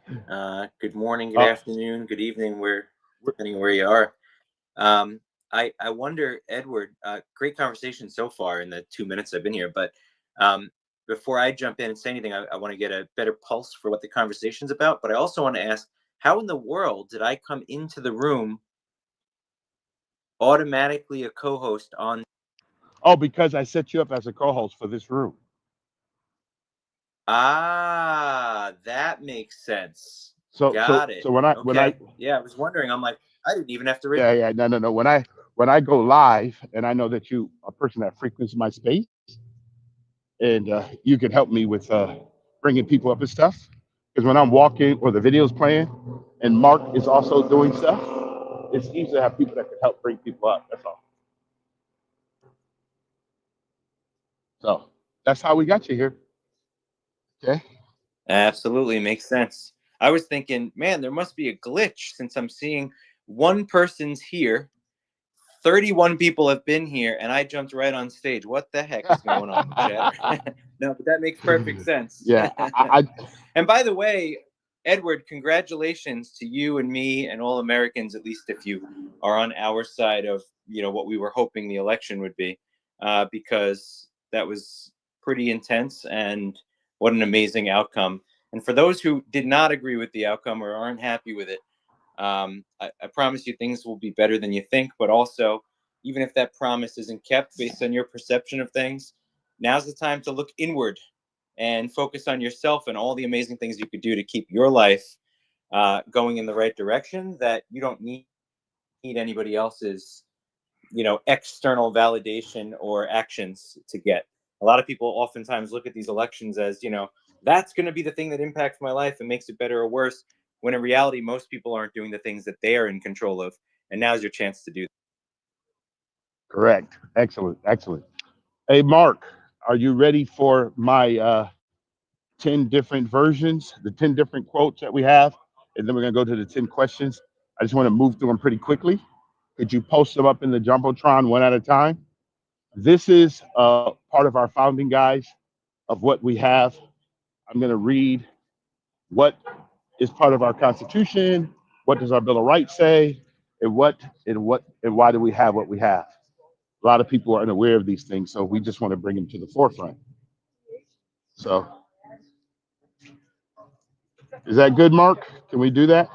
Make sure we're on the same page, because I know my engineer has to pull these up one at a time. So we went through the different articles and talk about certain things. And Bobby and everyone else, I actually sent you all of the background, the quotes of this particular space. So you guys have all the receipts of what we talked about, the deals that we played, everything we discussed. We have it all there. So you guys can get all that the information. All right. Can you hear me, Mark? Make sure Mark can hear me. One second. It's try at the to. top of the room, Edward. It's at the top. Okay, 1 second. I can't see it. Let me go out and come right back, guys. 1 second.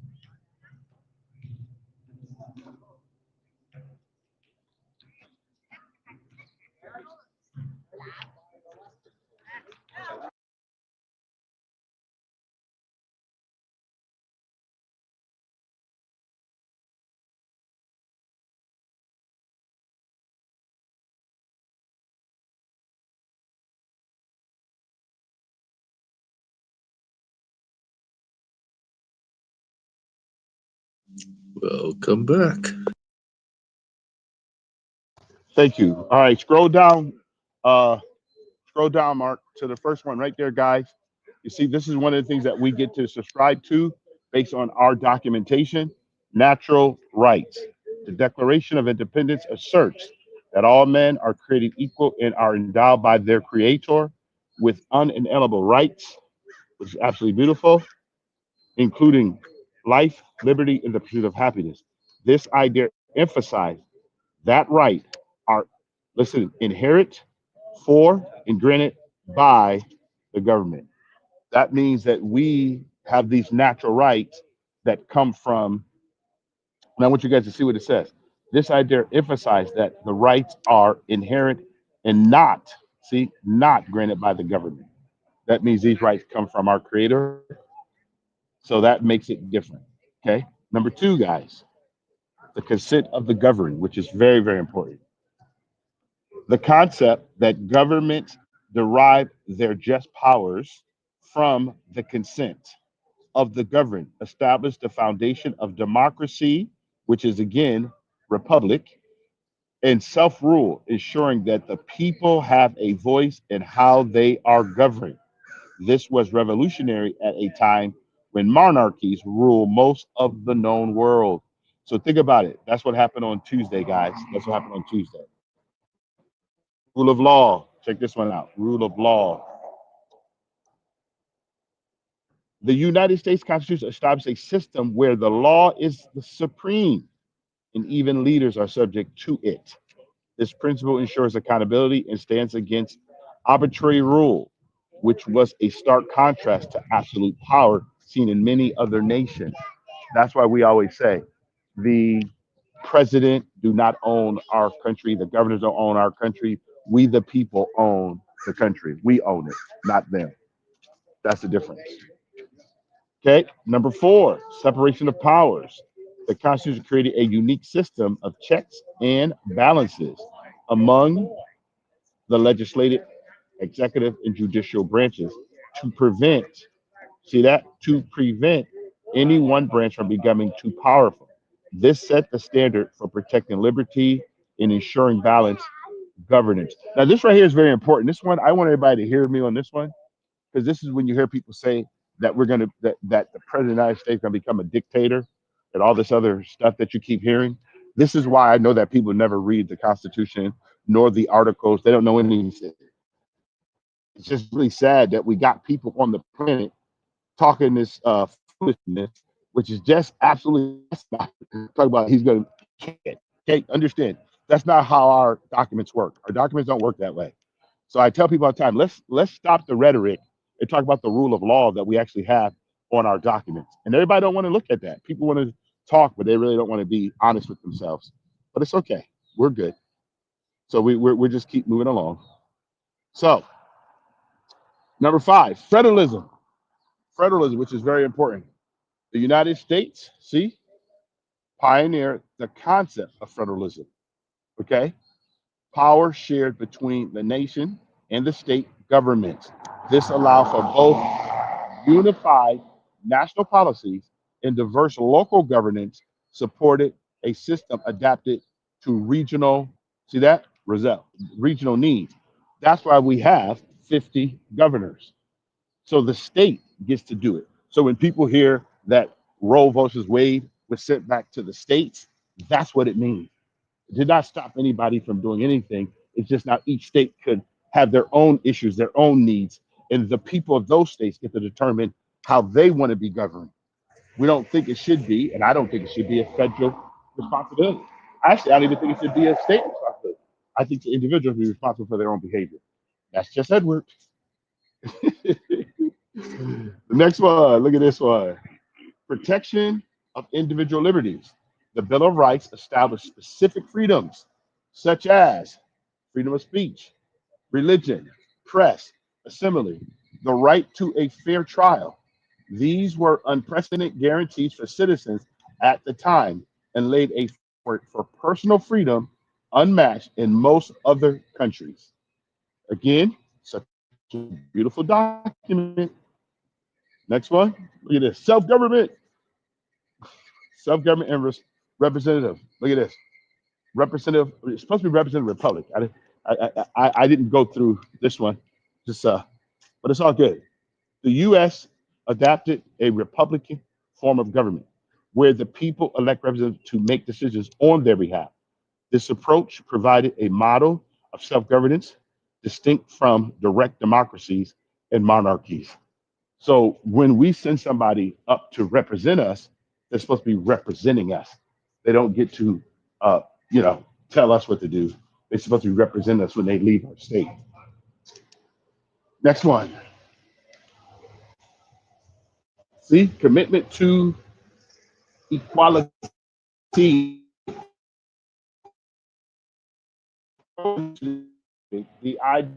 equality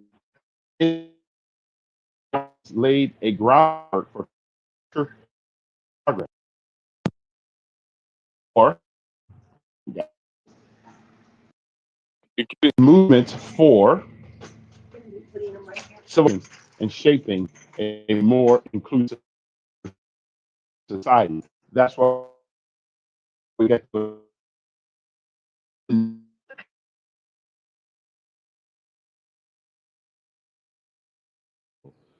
we went through and had We to can't hear ratify you. and amend the Constitution, amend the different things. And that's why we have Breaking the up, Edward. 27 amendments to help for Edward, you're both breaking. men and women.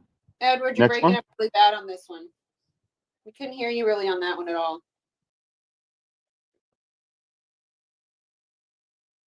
And then the phone threw him out. There he is. I got knocked out, guys. Because your signal. One second, go out and come back. I know my signal's out. Yeah, I come right back.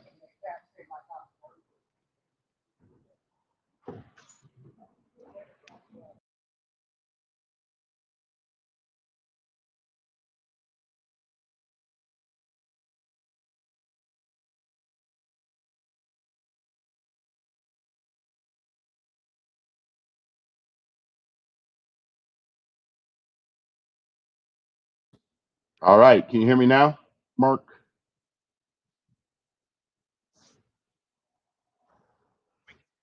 We can hear you. All right, Mark. Number 9, please. Number 9.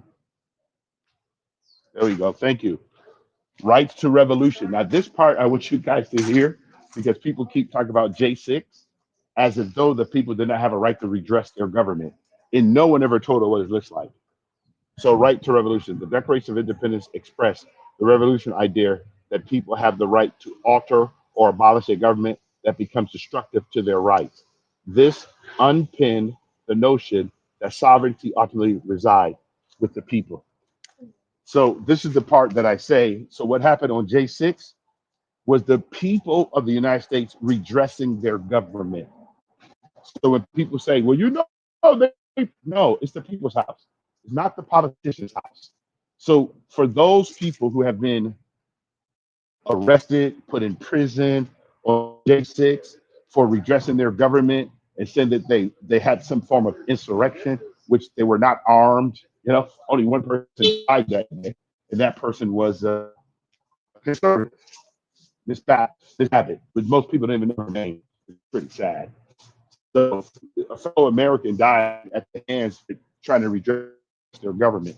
And again, you don't have to agree with me. I'm just going with the documents say. Okay, that's what I subscribe to, the documents. I don't subscribe to people's emotions because that doesn't matter. Well, they shouldn't. It doesn't matter what they shouldn't have did. They have a right to redress their government, and the founders did not tell us what that looked like. So to me, it looked like what happened on JC. That's Edward's view. Number 10. Look at this. Pursue a more perfect union. The preamble of the Constitution states, warning. So the preamble of the Constitution states that intention to form a more perfect union indicates an aspiration towards continual improvement in governance. This set a precedent for ongoing reform and adaptability in the political system. So those are the 10 that we like. And then we're going to go on. We got a few more here to talk about. One second. Let me bring Roger back up. We're going to talk now about, go ahead, Mark, some questions that you like to ask ourselves. So example, government, revolutionary war. Say, this, see guys, and very big. So watch this self-government, guys. Examples of key self-government. Revolutionary war demonstrates the right to revolt against tyrannical government. Self-government. That was the Revolutionary War. Okay. Next one. Check this out. Another big key. Look at that. What's that? Constitutional 1787. Collaborative self-government representatives, see that? Debated and created a framework for the balanced republic. See? I don't even know if people ever. Look at this. The passage of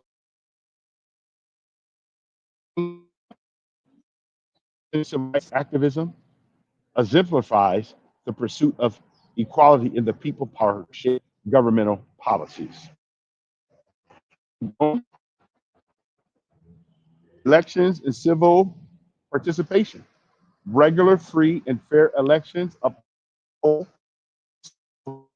the governed and ensure the peaceful transition of power, which is going to happen on January 20th, that we will have a different administration that will represent the people. And we saw that again, ballots over bullets.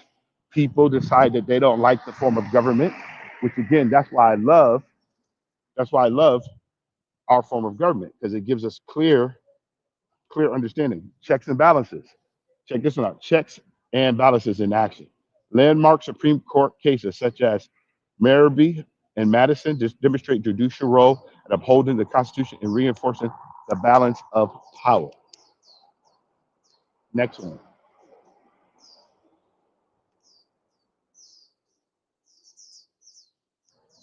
That was it, Mark?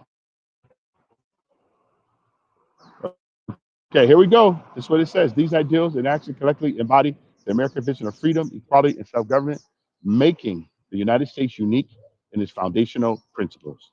Thank you. The principle. Let's do the precept of the day and then the principle of the day, and then we'll be good to go. Facts Friday, American truth. Oh, abstain from evil. That's a pretty powerful one. Do not do stuff that's going to hurt us. You yourself individually, make sure. Look at this one. Encouragement of the day. And now that you don't have to be perfect, you can be good. So none of us have to be perfect, but we should do what's good. Let's be good to all men, to all people. I think that's pretty nice. So, pretty interesting. Did you guys pick anything up? You guys like that? I would just like to know when they're going to reinstate the rule of law in a proper way, because that's something that's definitely been missing. We know. Oh, did I just say that out loud? I think this will. Yeah, you did, but I think that this is where we have to really get together. We have to get leaders that represent particular things. We have to hold people accountable, you know. And I think that some of the people that we got are willing to do that, you know. I'm hoping. What do you think? Yes, no, maybe? Well, I don't know. If there's people been in the government for generations and generations and they're doing it to make a lot of money, it's kind of difficult. So I think it's going to be interesting what happens with this new administration because of who's going to be in different departments and like actually cleaning up our food supply so we're not being poisoned, right? Like basic things like don't poison your citizens. Basic. I don't know. We'll see, Edward. I would hope Well, so. But then, I've lived long enough to know that things don't always work out as they should. They just work out in a way. Sometimes you have to just kind of bob and weave around. well, do you think they can work out the way it should on November 5th? Well, I think it did because enough people woke up. But if it would have gone the other way, we already know where we'd be going right now. And the truth is we don't know what's going to happen between now and then. They are stirring up things right now, which I won't speak on this stage about, but it's not like they stopped, right? Because now they're under a time constraint. Yeah, but doesn't it seem, maybe I'm missing it, but doesn't it seem like there's more of us than them? Well, yeah, wouldn't it be Am I interesting missing it? to see what the election would have? Well, yeah, wouldn't it seem like it'd be really interesting to see what the numbers would have actually been had they not have put in a bunch of ballots that weren't supposed to be in there in the first place to be counted? I mean, I would love to see what the original numbers would have been, right, before they got altered. That in itself is pretty amazing to be witnessing. That still, with what they did do to try to take it, they weren't able to do it. Yeah, too big to rig, right? Too big to rig. Yep. Well, there's another component too. Oh, sorry, Danielle. Go ahead. Oh, you're good, Bobby. Go ahead. Yeah, all right. So there's another component here in addition to too big to rig, and that is that because of 2020, a lot of people recognize that there's something wrong with the way that the elections are conducted and there's some shystiness going on. And so a lot of organizations put a lot of resources and planning and energy on the ground with numbers of people that were everywhere, many of which were undercover, so that a lot of these election places didn't know who was actually keeping an eye on them to make sure everything was on the up and up, and who was, part of their potential schemes. And so this election, two things happened. More people showed up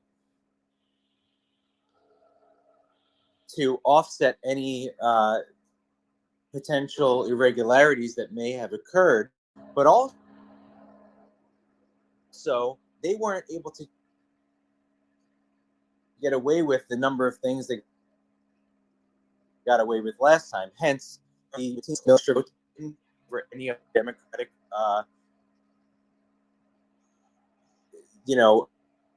candidate in the last elections. Kamala Harris, meaning there's an unusual number of people, that vote this time.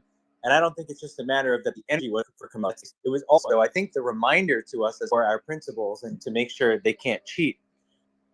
It shouldn't have to be too big to rig, right? Now the piece is, for the next election, how do we continue to take the success we had cheat? So for me, I would like to see how I'm going to be involved in the next election, to do at least a small part, but do more than I did this time, to, be a poll watcher, or, get, I don't want to say ballot harvesting because I think it's a terrible term, but we kind of use their own tricks against them. But to go out there and make sure that people show up to vote. I didn't do as much of that this time, and yet things still worked out. Next time, we're all going to do an even better job, I think, ensuring that the people are in control of the elections and not these corrupt characters that are always moving in the shadows. So that was a big part of it, man. So many organizations, from Veritas to Charlie Kirk's organization and Turning Point USA and many others, they were being watched, and they just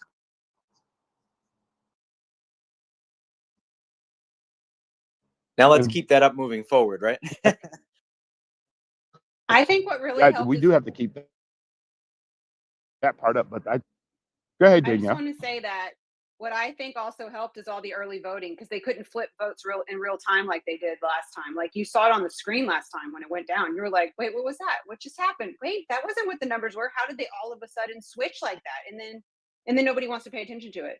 But I will tell you, Bobby, the last two places that they stopped counting until late, they flipped some blue seats as they were counting overnight with some secret mail-in ballots that came in. So they still did pull things. It's just going to be now, I know with this administration coming in now, they can actually look into it, because the other one wouldn't. And every time they looked into it and they had the proof, they wouldn't even let it go all the way to court because the proof exists. But then I'm not even going to say the words that you would say that they would call you, because you're questioning anything, right? You're not allowed to question anything. You're supposed to shut up, follow directions, do what they say. And yeah, I don't work that way. Well, we learned a major lesson, Danielle, and to your point, and Edward's point, and the one I was making too, is You guys don't, we got to you stop guys don't trusting. trusting your government? Is that you? Is that you Right, guys we telling me you got- don't trust your government? Oh yeah, I'll say it loud and proud. If you're a real American, you wouldn't, because that's the spiritual foundation of how this whole thing started, right, Edward? We just need to remember that they can't be trusted, and we need to stay on top of them from now on. There's no more sitting back, putting our heels up and saying, all right, let's just see how the election comes out. Now we're all over them, and they know it. And, we'll see how they try to weasel their. But we also need term limits. These people have been in those offices their whole life. That's not right. It's not right on any level. There's nothing fair that's going to happen when the same people are sitting there. Out, Danielle. How do we get them out? I don't know. How do you get them out? I mean, come on, Edward. The Federal Reserve isn't even a federal thing. Like, there's so many layers to the corruption that we were all born into that there's just so much to it, right? Like, people that actually think they're actually legit organizations that actually are meant to help us actually do a lot of things to interfere with our progress and our freedom. So, like, 3 letters, 4 letters, 5-letter agencies, they're not here to help us. I mean, it sucks. Could you, I think what makes me the most sad, and it always has, is if everybody is so busy trying to destroy everybody, if everybody actually worked together so everybody could be happy, it's not necessary for somebody else to be sad, for somebody else to be happy. It can equally happen at the same time. It's just everybody has to be responsible for themselves instead of, expecting everybody else to save and help them. And sometimes that's not a good place for people to be, because some people have had really easy lives and they don't know what it's like to have a real problem in their life. Or their life has been so difficult that they blame everybody else for it, right? So, that's the way I feel about it. I just wish people would just wake up to what's going on. And what I love is that a lot of people did, which is really cool. That I've heard some people over on the other app that were as mad as can be, and I heard some people on the other app that have had their eyes opened up. They couldn't believe what they were witnessing, and just because of that, they changed their entire points of view, because they had been awakened to craziness that we've all been going through for a really long time.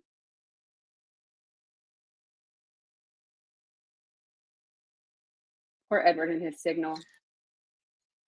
I know. I think I said it on Edward's stage before the election here, maybe last week. But I truly believe, and now you're getting the evidence of it. I believe this for many years now, that America leans red broadly all the way across states. And the only reason we don't think it does is because of the manipulation of the perception of what America is based on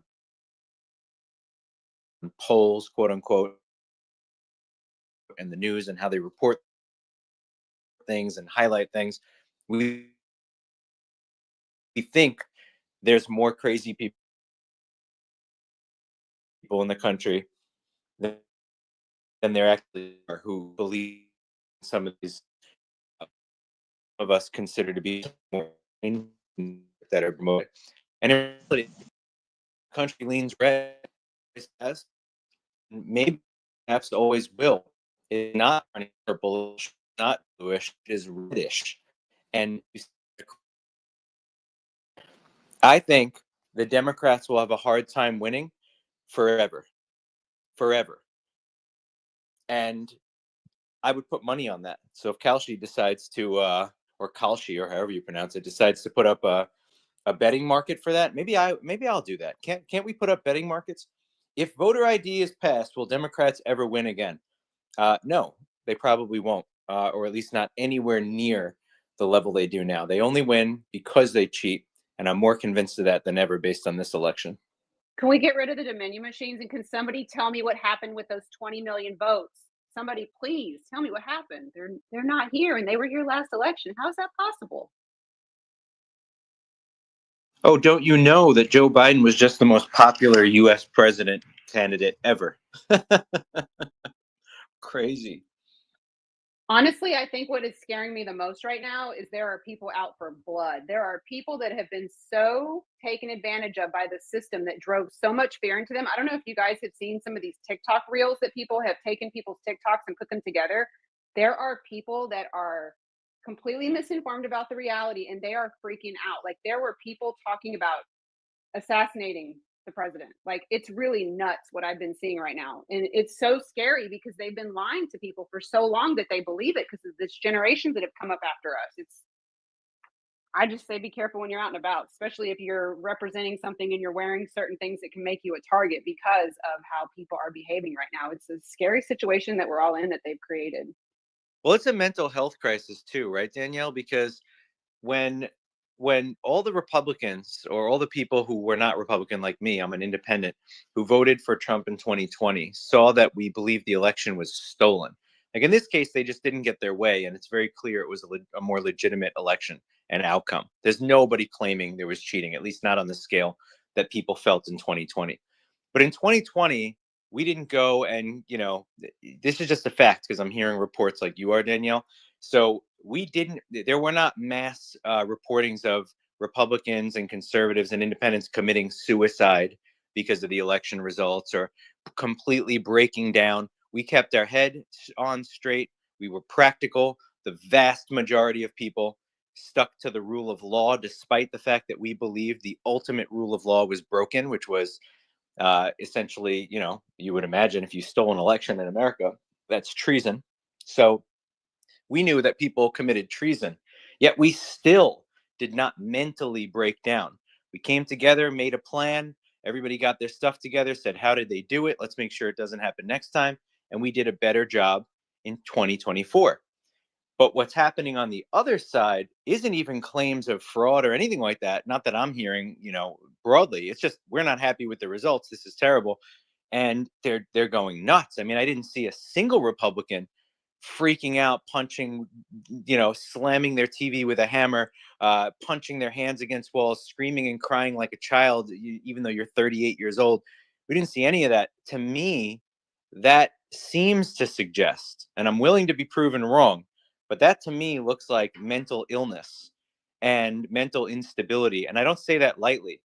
There's a mental health issue on the left, and I truly believe that. And I don't know what exactly it is, although I have some ideas. And, I'm not saying everyone who's a Democrat or on the left has a mental health issue. That's not my point. My point is that in order to behave in the way some people are behaving, to suggest the things that they're suggesting, you've got to have a mental health issue. It's the same like with the school shootings. It's like, oh, guns are killing children. No, I have a daughter. I don't want her to get hurt. But let's be clear. Mentally unwell people are pulling the trigger and hurting children. So let's be very, very clear about that. You can't be mentally well and go shoot up a school. That's just a fact. No mentally well person would ever think to do that. So you have to be mentally unstable to a large degree to do something like that. And I believe in this instance, the reaction that seems totally devoid of sort of maturity and adultness, and it Rational, screams something's just wrong. just being rational. Just being rational. Roger, I see you have a point to make and something to share, so let me throw it over to you. Yeah, thank you. I just had a question. So I'm not from around here. I've just been watching as a spectator. So I've been seeing or hearing certain accusations about sexism and racism. I'm not quite sure I understand it because, you know, there's been this whole thing about, oh, you guys will do anything in your power not to vote a woman in. And I don't understand that part because, okay, I think Harris was put in a very unfavorable position in the first place. You could put the whitest guy in there, it wouldn't have made a difference. So I don't understand where it's coming from. And Roger, by the way, we did have one of the whitest guys, you know, to use your terminology, joking, right? But it's the truth. We did have one of the whitest guys running for president, and he was plummeting in the polls, and that was Joe Biden. And that's why they tried Kamala. They said, oh, let's flip it. Somebody who's got some color to her skin tone, somebody who's a woman. It's funny how sometimes we know the definition of a woman and sometimes they don't. But in this case, they knew Kamala Harris was a woman, maybe because she identifies as such. And all of a sudden, that was the try. And now, you know, people are sexist. But your point is exactly right. And if you surveyed every single Trump supporter, I would put money on this as well. There's not many things I would put money on, but some things to me are so blaringly obvious that I would love to make some easy money. I would put money on that if you polled Republicans and independents and Democrats who voted for Trump, and you put up some really strong, highly respected women who they appreciate and look up to and would vote for, and ask, would you vote for this woman if she ran in 2028? Not against any other candidate, not saying would she be better than other candidates, just if this was the candidate, would you vote her into office? You would get a resounding yes, because there are women I would vote for in a heartbeat today if they were the candidate, and I wouldn't flinch. It has nothing to do with it being a woman. It has everything to do with it being the right human, man or woman. And right now, there just weren't any women that became the nominee that were the right woman. Harris was not that woman, and America spoke on that. And then you also have to realize that this is the division they've been driving in our country for a really long time, before any of us were ever born. So if they make everybody hate each other, they can control the people. If they divide you and they make you hate each other, which unfortunately one side seems to hate more than the other side, it works, unfortunately. And then they lie. It's like why Trump had said in the last time when he was running, he kept using the word fake news, because the news is really not reporting the truth on anything. They're just doing it to create chaos. But I would love Edward to speak on the whole racism part, because I feel like he's a perfect person to speak, and he can say things that some of us aren't allowed to say. That's not true. You can say whatever you like. But one of the things I don't get involved with, Danielle, I'd I think you know I'd that. rather not be a target. Well, I'm not a. I became a target yesterday for saying my opinion. Somebody screamed in a passive aggressive way. They weren't loud, but they were so disrespectful to me that I was like, oh, okay, so you guys could be condescending this entire last few months, but then you're still right now, and you're still going to be condescending because we have our opinions, right? Yeah, but see again, listen to your tone, right? And I'm just using this illustration. They are who they are. You are who you are.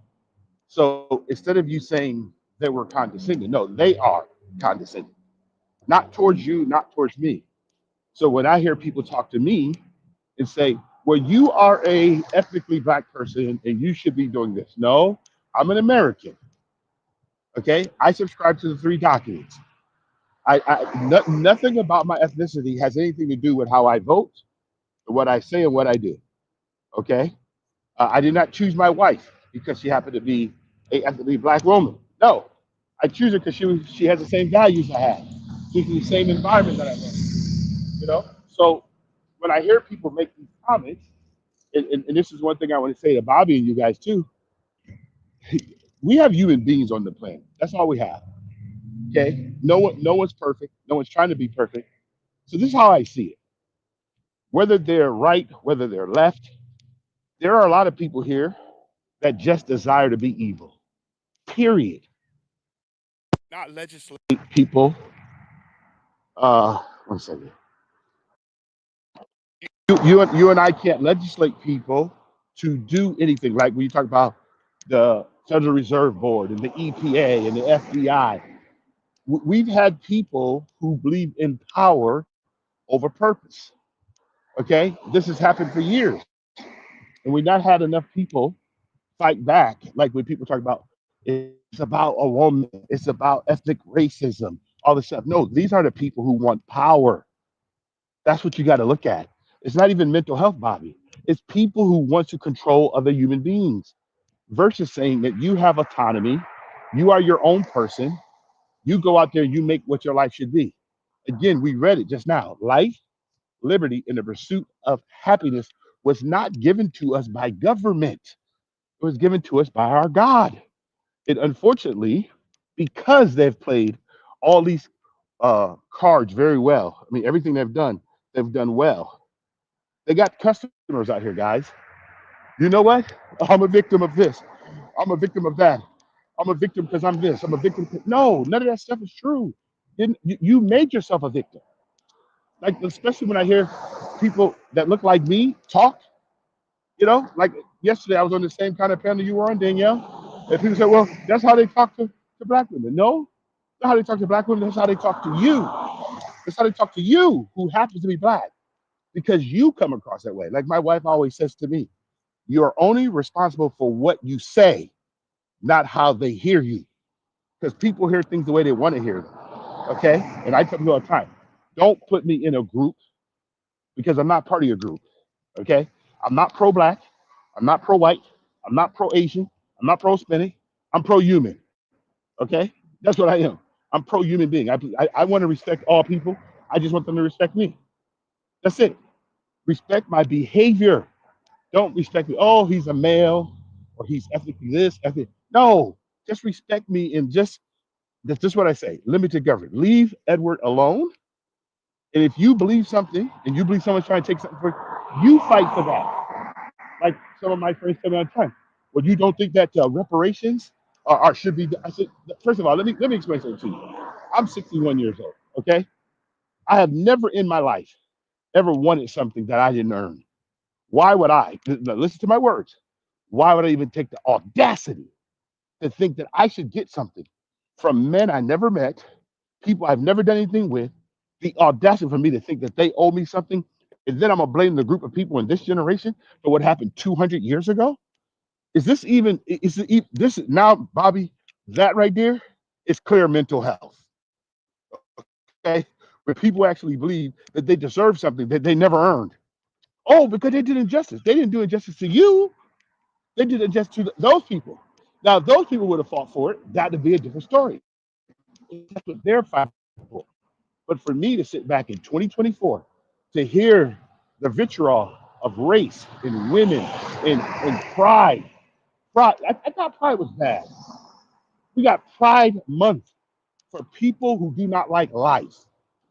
Okay? We highlight the most degenerate stuff in the world.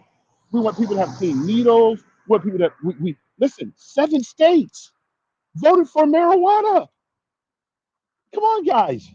Do we understand that we have a society of people that just want to have no boundaries of nothing?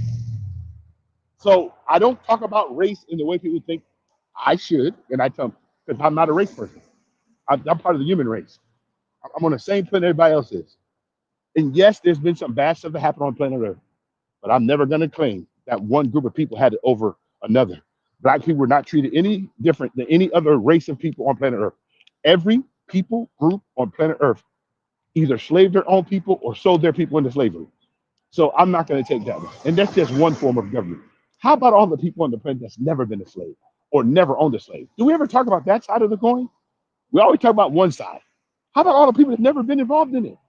How about all the people that's never been involved in calling somebody out of their name? So Danielle, this is my thought, and I will always share the sentiment, like you said. What can we do as individual people? And I'm doing this in 2025. I'm coming alive in 25. I'm going to continue to do it.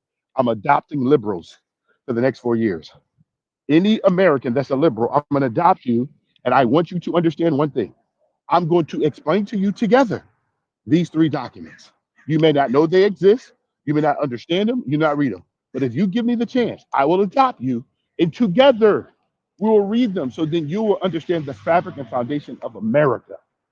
Not the fact that you want to oversee racism or women rights or male rights or black rights or gay rights.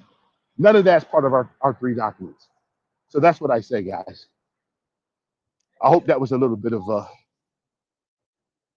good quality information. That was exactly what I wanted you to say, Edward. No, because Danielle, people always say, you're not black enough or you're not white. I said, guys, I'm an American. I go with my documents. My founding fathers, and they weren't just all men, they were also women. See, what most people never think of, we call them founding fathers, but these were the men who signed the Declaration of Independence and signed the Bill of Rights. There were signers, but there were more founders. And most people don't even know that because they don't read. They think, oh, this is founders, it's a bunch of white men. Really? This is what you think? Wow, it's pretty amazing. Not one black person can name one black founding father. Not one. Not one black, not one American even name one woman founding father. There were women. There were men of every stripe to make this mosaic. For me to think that 33, 34 people sat down and created this document would be asinine. Took 2.5 years to ratify this. And when they all came together in Philadelphia, they didn't even know each other. They actually hated each other. Okay, but the prophets of God showed up and they prayed. And most people don't even know that part about their country. It's just pretty sad that people from every stripe, and these were people, see, and people say, well, some of the old slaves. I said, could you name the ones that didn't? Name the ones that did not own slaves. And then how about name all the ones that freed their slaves after their death? Oh, we don't want to talk about that part. We just want to talk about, well, they own slaves. But why don't we go through the whole result? The whole result. And then they never tell you about the 3,000 blacks who owned slaves during that same era. Yes, 3,000 blacks in the 13 colonies also own people because they own property. And they need their property taken care of. So they had to own people at that time. That was the law of the land. It's called commerce, guys. I don't have to like it, but that's what happened. But for me to sit back and go, well, this happened and that happened, and we've been infringed and this. Okay, who's stopping you from doing anything today? Right now, today. I'm 61. I've never been prevented from doing anything. Not one thing on the planet Earth. And guys, I enjoy a beautiful life. I really do. My wife, my children, we enjoy. I love America. We enjoy it. America has been good to me because I've been good to America. I'm not walking around with. I'm not a victim of anything. I'm a victor because I happen to be even born here. Think about it. Like I told my children, there are people every year who die to just try to get here. Who were born here. Do you guys not think that right there is something I should celebrate? Yes, I celebrate it every day. I was born in a place that everybody else wanted to get to. I land there.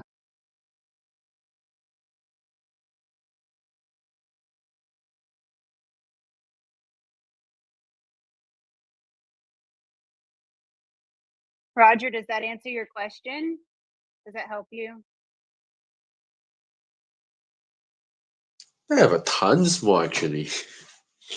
But is this room ending soon? We've been going since 7:30. You want us to keep going? We can keep going, Roger. You have any more questions? Yeah, there's been some. Like I was just wondering at some of the marketing going on behind the Democratic campaign. I was hearing the marketing along the lines of vote for her because she's a woman and vote for her because she's not Trump, which strikes me as really strange because literally anyone who isn't Trump is not Trump, so that's a really low bar. And okay, but what's really strange was that they tried it in 2016 and it didn't get Clinton elected. So I really don't understand why they would try it again now. Like, why would it work now? Well, Yeah. the reason why, and that's a great question. And as an outsider, where are you from? What area, country? Oh, I'm from Singapore. Singapore. Okay. So the differences here is that we have what they consider a group of all different types of people, where we have different ethnic groups that reside in the United States. And We call it identity politics. Identity politics, where people want to identify with a particular group, whether it's women, whether it's race, whether I'm gay. None of those things, Roger, deals with our three documents in the United States. And our three documents in the United States is the Bill of Rights, the Declaration of Independence, and our Constitution. Politics have become the religion of the land now. So the reason why they tried in 2016 to get a woman president is because on the left in Democrats, they focus on victimhood. Everything that the left and Democrats deal with is that you have been done a disservice by quote unquote white privilege. Okay. So the white man who's now the guilty party, the white man around the world has done everything wrong to every people group versus the white man is just like everybody else. Okay. Like my dad always says, if he's holding you down, that means he has to be in the same space you in. He can't leave. If he's holding you down, he can't go nowhere. Because if you're holding something down, guys, don't you know you can't move? You also immobilized because you're in the same spot. So no one's holding anybody down. So when someone presents the marketing of, oh, she's a woman and she's a black woman and I need someone to represent me and this and that. Well, representation, according to our founding fathers, Roger, was not about our ethnicity or our sexuality. Our representation was involved in the rights that I want you to represent, that I have right to life, I have right to liberty, I have a right to pursue my own happiness, I have a right to freedom of speech, I have a right to, move about America the way I want to. Those are the rights that our government are supposed to ensure. It's not the right because I happen to be black that I should get a job, even though I'm not qualified for that job, or that a woman should be put in a position just because she happens to be a woman, which we call here in the United States, again, pushed by the left and Democrats, where they push DUI, which is diversity, equity, and inclusion. DEI. DEI. Yeah, DEI. All these things are pushed, Roger. This is the marketing scheme of the world. Like if you look at the political campaign, this is what I told my wife. I said, can you believe that this woman that they put up here do not talk about policy? And you go back and look at it, never once mentioned one thing about the three documents. Not once. But she mentioned a whole lot about reproductive rights, which is not part of our Constitution, not part of the Bill of Rights, not part of the Declaration, none of it. So politics have become their religion. But watch this, Roger. They also put before the people, they put celebrities. They said to celebrities know least about how this republic works. I'm not going to go and follow a group of people because you happen to be a celebrity, some famous person. You haven't ran anything. Now, listen to what I just said. You have not, as a celebrity, you have not ran anything. You just happen to have a group of people that want to be your fan because you have a job, whether you're a singer or an actor or whatever. But you do not get to tell regular, everyday American people that they should vote for someone because you tell them to. No, you tell people to vote their values, but not one. And I'm telling you, there was over 25 different celebrities. Not one of those celebrities ever told the group of people, vote your value. They told them to vote for her because she's a woman or because she's black. This is divisive. This is the rhetoric of the left. This is sad because now what we've done is we made identity politics a religion, and we made the fact that people cannot be free because people like power more than like purpose. See, I want to empower people so they can get their God-given purpose fulfilled, not the fact that someone says, "Oh, you're a woman. Oh, you're African American." Most black people never even been to Africa. They even know where the continent is on the map. So when we have these conversations, kind of crazy. So that's how I answer it. It's a bad marketing plan, and that's why it didn't work. Yeah, I thank you. land. Yeah, I found it pretty strange myself, and that's because I come from a country where this isn't really a thing. But we're only like we are a very young nation, so give it time. Well, I won't think Singapore will go down that way. I think Singapore, your airport, which my wife and I've been through, absolutely beautiful. I'm not going to go down that path. I think that people want their people to be proud, and the Singapore people that we met are proud people, and I think every country should be proud of their country. You know, it's not America only. You know, it's America first. That means every country should be sovereign of their own people and take care of their own people. You know, and I think that's why all of the governments around the world congratulated the American experiment, because they saw the American Republic vote on Tuesday around the world. They got to see us practice our own document. The ballots went over bullets. And that's the beauty of this mosaic.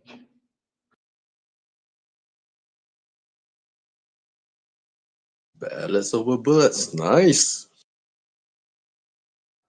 Well, they tried to assassinate him twice, and the people spoke with their ballots. They went to vote. Ballots over bullets. I don't care what people think. You know, that's why there was a red wave. People say, why are you trying to kill another American? Because you don't like his ideology or you don't like his philosophy, because he wants to give the people back the power. And listen, in his acceptance speech, you know what he says? Now I can give you your government back. Go back and listen to his speech. He wants to give the people their government back, so we don't have to have people. And listen, the first thing he talked about, okay? The first thing he talked about, you see these good looking people trying to take pictures here? But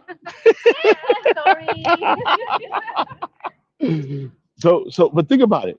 His the first thing he came on public television and said after he won, this is what he said: we are going to pass a federal law that people cannot tell children to transition. Every government agency has to stop. He's defunding all these gender blockers. We're not going to be basing people on their gender. We're going to base them as American. We don't want people to tell kids that their parents should not be involved. We don't want any teacher on any level, especially if it's a public level, that you're going to tell our kids that they're not a boy or a girl. This is what he said. So for me, like I told my wife, he wants to save the children. If that's his first speech out of the gate, he wants to save the children. I'm glad that America voted for him, because no one wants to do that. So that's why I'm glad he got voted in.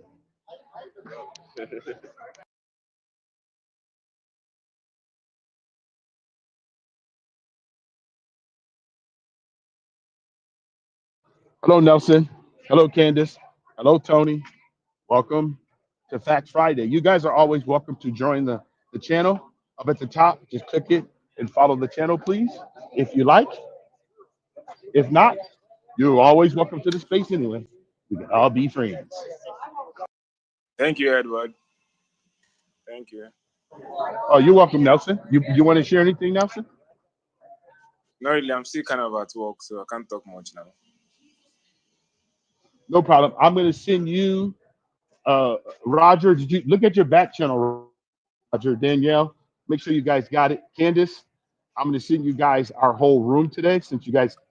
I always like to make sure that everybody gets the receipts of our space. So all the videos we played today, everything we discussed today, and then you guys can go on your own and decide if what we talked about was good and valid or not. So I tend to think that I don't want to just talk from emotional viewpoint. I like to talk with facts, because I think they help us a lot more.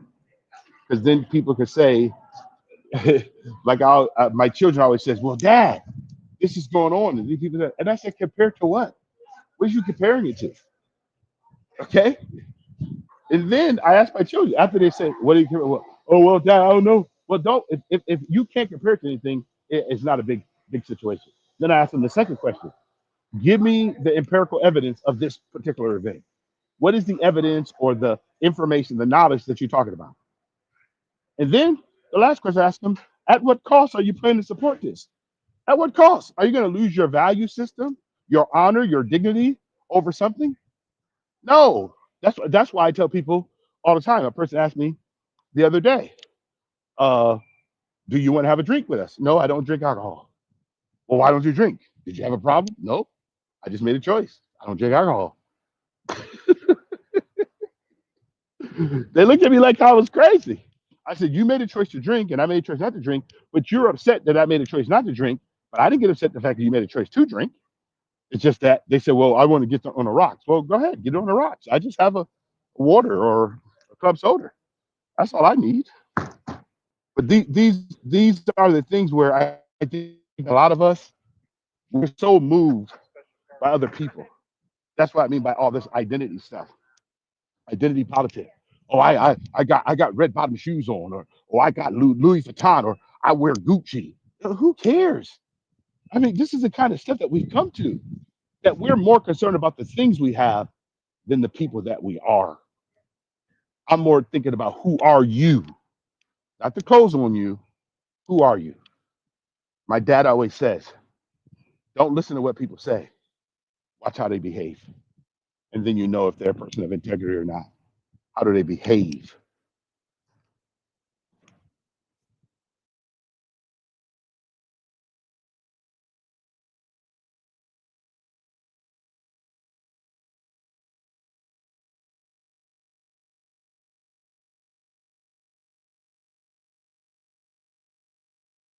You guys, you all don't have to be radio silent. It's called social audio. Social audio. That means somebody should be on audio. Driving, I can't talk anymore. Away somewhere, so now I'm just listening. I understand, but you there's other people up here. You've been talking to Danielle. Bobby's still up here. Roger's here. Tony, Candace, Michael. You guys are all here. Open up. Let's find out about you. Tell us who you are. How did you end up in this space? And why did you pick Facts Friday, America Truths? Why did you even do it? Michael, why did you end up hopping in? Oh, no, I'm sorry, Candace. Go ahead, Candace. I see your mic's open. Oh, hey, no, I just popped in here to see what was happening, what y'all was talking about. I came in here because you said the site says Facts Friday, so American Truth. So I want to hear what y'all discussing and what y'all talking about. That's what I popped in here. And with the Trump thing, I think, or the transgender thing, I think that it's a little deeper than that. Why I wasn't voted for, which I'm okay with. I don't have a problem with it. I think it, but I just think it's deeper than just not just that they don't want it and they don't want kids to be able to make that type of decision. A kid that's super young. So that's just my opinion, but you know. And Candace, your opinions are valuable here. It's okay. So do you think that we should be promoting any person, whether they're a minor child or an adult? Should we promote any person to make a transition? Should that be our medical and scientific thing that we should be doing?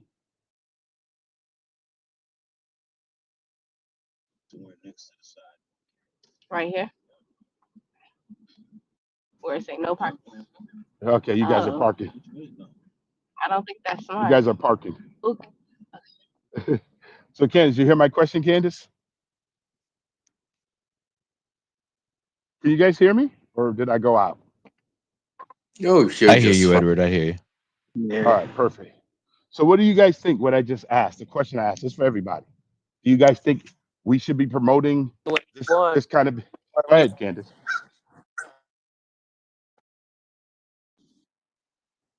Go ahead, Candace. What are you trying? Sorry, I Go didn't ahead. hear you. Is my thinking?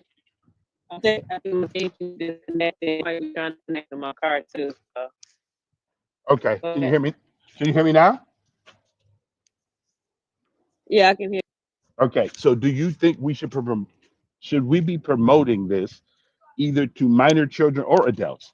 Do we think that we should take this 1% of the world population and make this a major priority? No, it's other things that's way bigger than that that we And, need to focus on. That should not be one.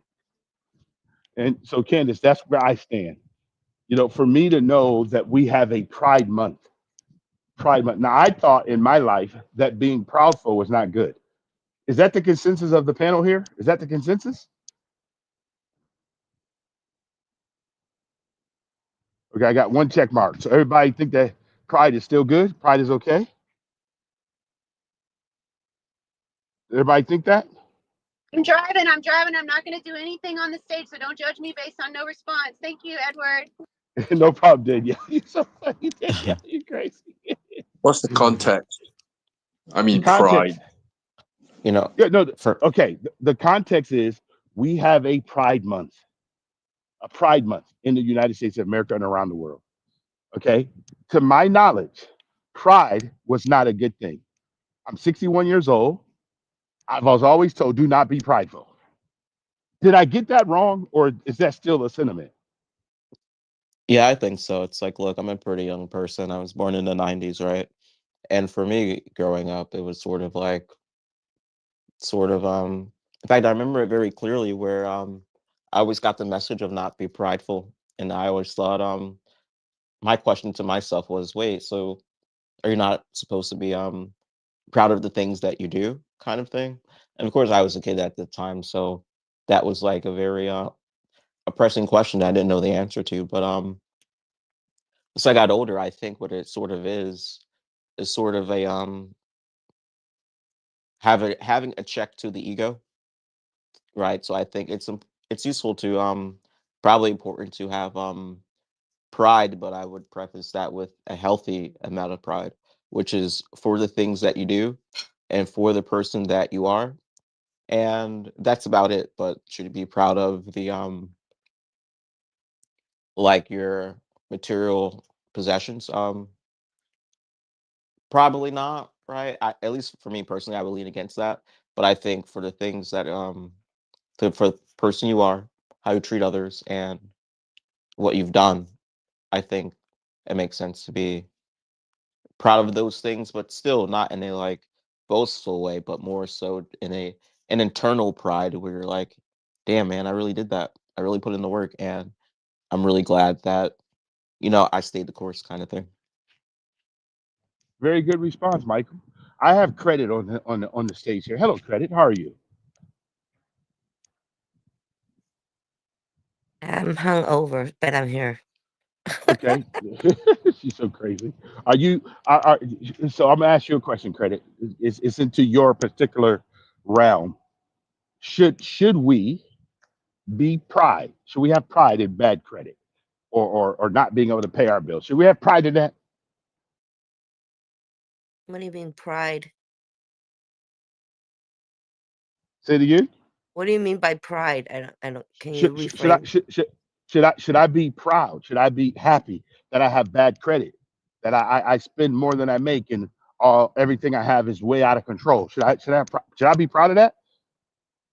No, it's embarrassing. There's a lot of shame that comes with it. And if you had a Sharpie, a black Sharpie pen, and you had to wear your credit score on your head, which shows how much debt you have, because that's what the reflection of how you're living your life. Yeah, it is. People don't. They're more proud when they're showing a good score. When they have a bad score, they don't talk about it. They literally are quiet about it. But the people that are proud that they're doing well and they have good scores, you have a nervous service, Edward. I don't know if you could hear me. Oh no, I heard you Okay. clearly. I heard you very clear. So this is what I mean, guys. See, I've learned very young that I should only be proud. I should only be proud of what? Of what is good, or should I be proud because I do something right? Like I'm a husband. Now I'm proud about being a husband. It doesn't make me better than anybody else. I'm just proud that I'm committed to one woman that I love and I cherish. I'm proud of that. I'm proud I'm a father, that I get to raise my own children. I'm proud of that. They're both married. I'm a grandfather. I'm proud of that. So I'm proud of the legacy. But my particular form of pride is not at the expense of others. You understand? If you tell Well, me you're but you know what? There's a humbleness to it. I think oftentimes there are people out there that boister, that show off, that are too loud about their particular success. And the crazy part is there's karma in this world where when you do something like that, something bad is going to happen to you because you're over your head is too big. You're overconfident to the point where your humbleness is not being showed and life really slaps you in the face. So there's a fine line between being proud and like having a big ego. And I've learned through the life that life gives it to you, but if you don't really take care of it and show your humbleness, life is going to take it away from you as fast as it gives it to you. So you got to be humble. You got to be careful about how you show your successes in a way that other people don't feel bad because you're doing well. It's crazy, even during COVID when everyone's hurting and all that, and I was doing pretty well during COVID. I didn't smear it in their face, because I found a way to still prosper during a time when people were just not being able to pick up things or finding alternative because I've been prepared, right? But I don't make them feel bad for not being prepared. I'm just very cool and calm about it and being low key and at the same time doing my very best to help bring people up instead of pushing people down. So there's that fine line. That's me just waking up with a hangover. So I apologize if people don't understand what I'm saying. We understand. Our thing was this. This is what we were talking about. Okay. Should I, Edward, be proud because we have a Pride Month in the United States of America? Because for me, I don't have a pride. I don't have a heterosexual month where everybody who's heterosexual walk up and down the street and say, "Hey, we're heterosexuals. Let's celebrate the nuclear family. Let's celebrate people being born in wedlock. Let's celebrate it. Let's be proud of doing what's good." This is what I'm talking about.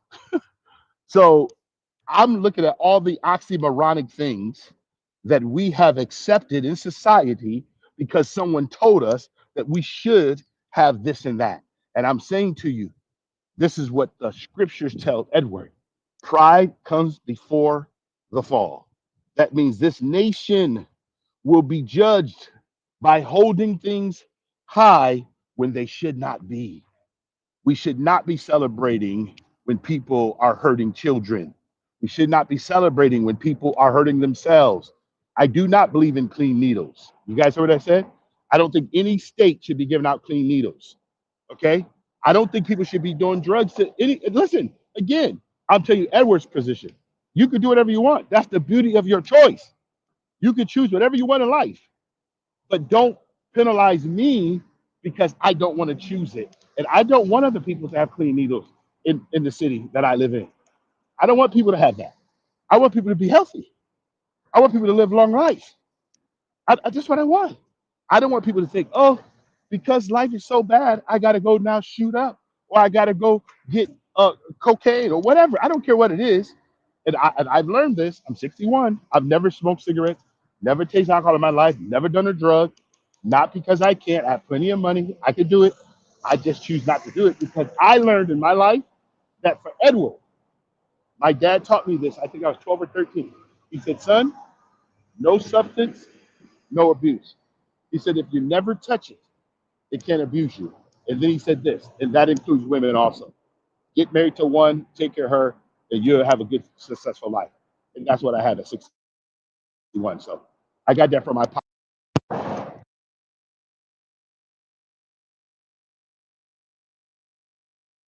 I can hear you, Mark. Go for it.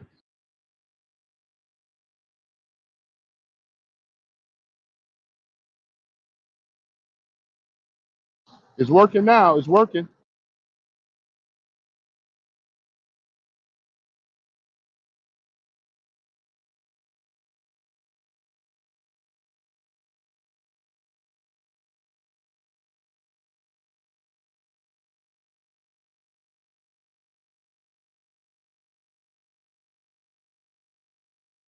What verse was that again, Mark? What verse was that?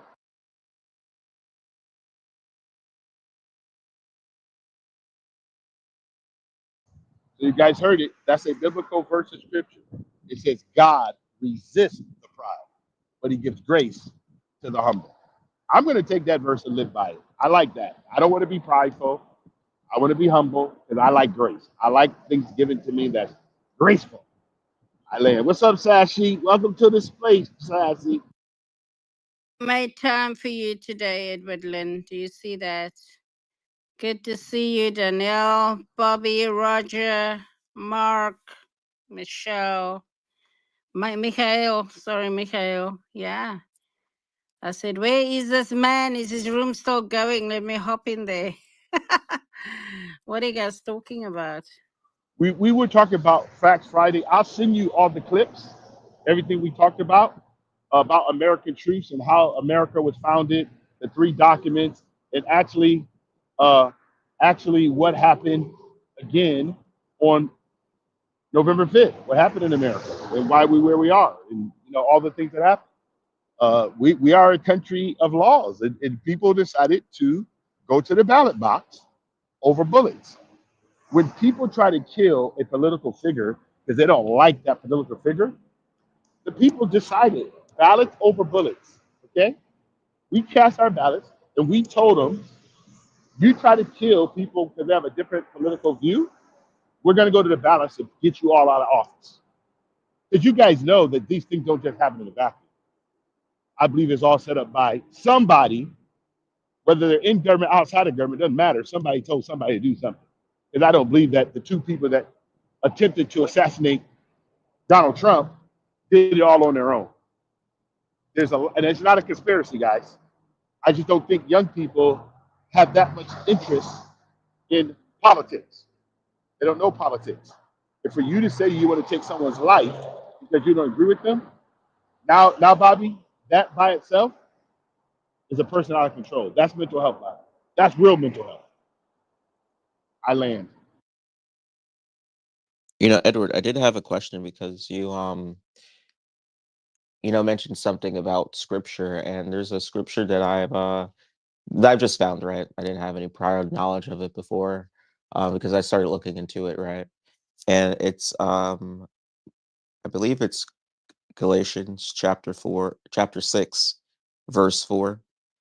And I'll try to read on my phone here from the King James Bible, or the King James Version, and it says, "But let each one examine his own work, and then he will have rejoicing in himself alone and not others."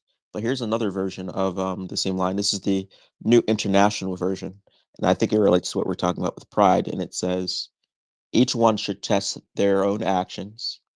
Then they can take pride in themselves alone without comparing themselves to someone else."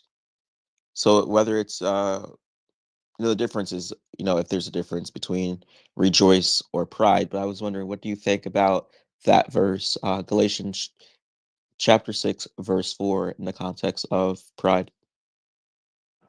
Well, if you take the verse, it tells us clearly that I should only be focused on the works of my own hands.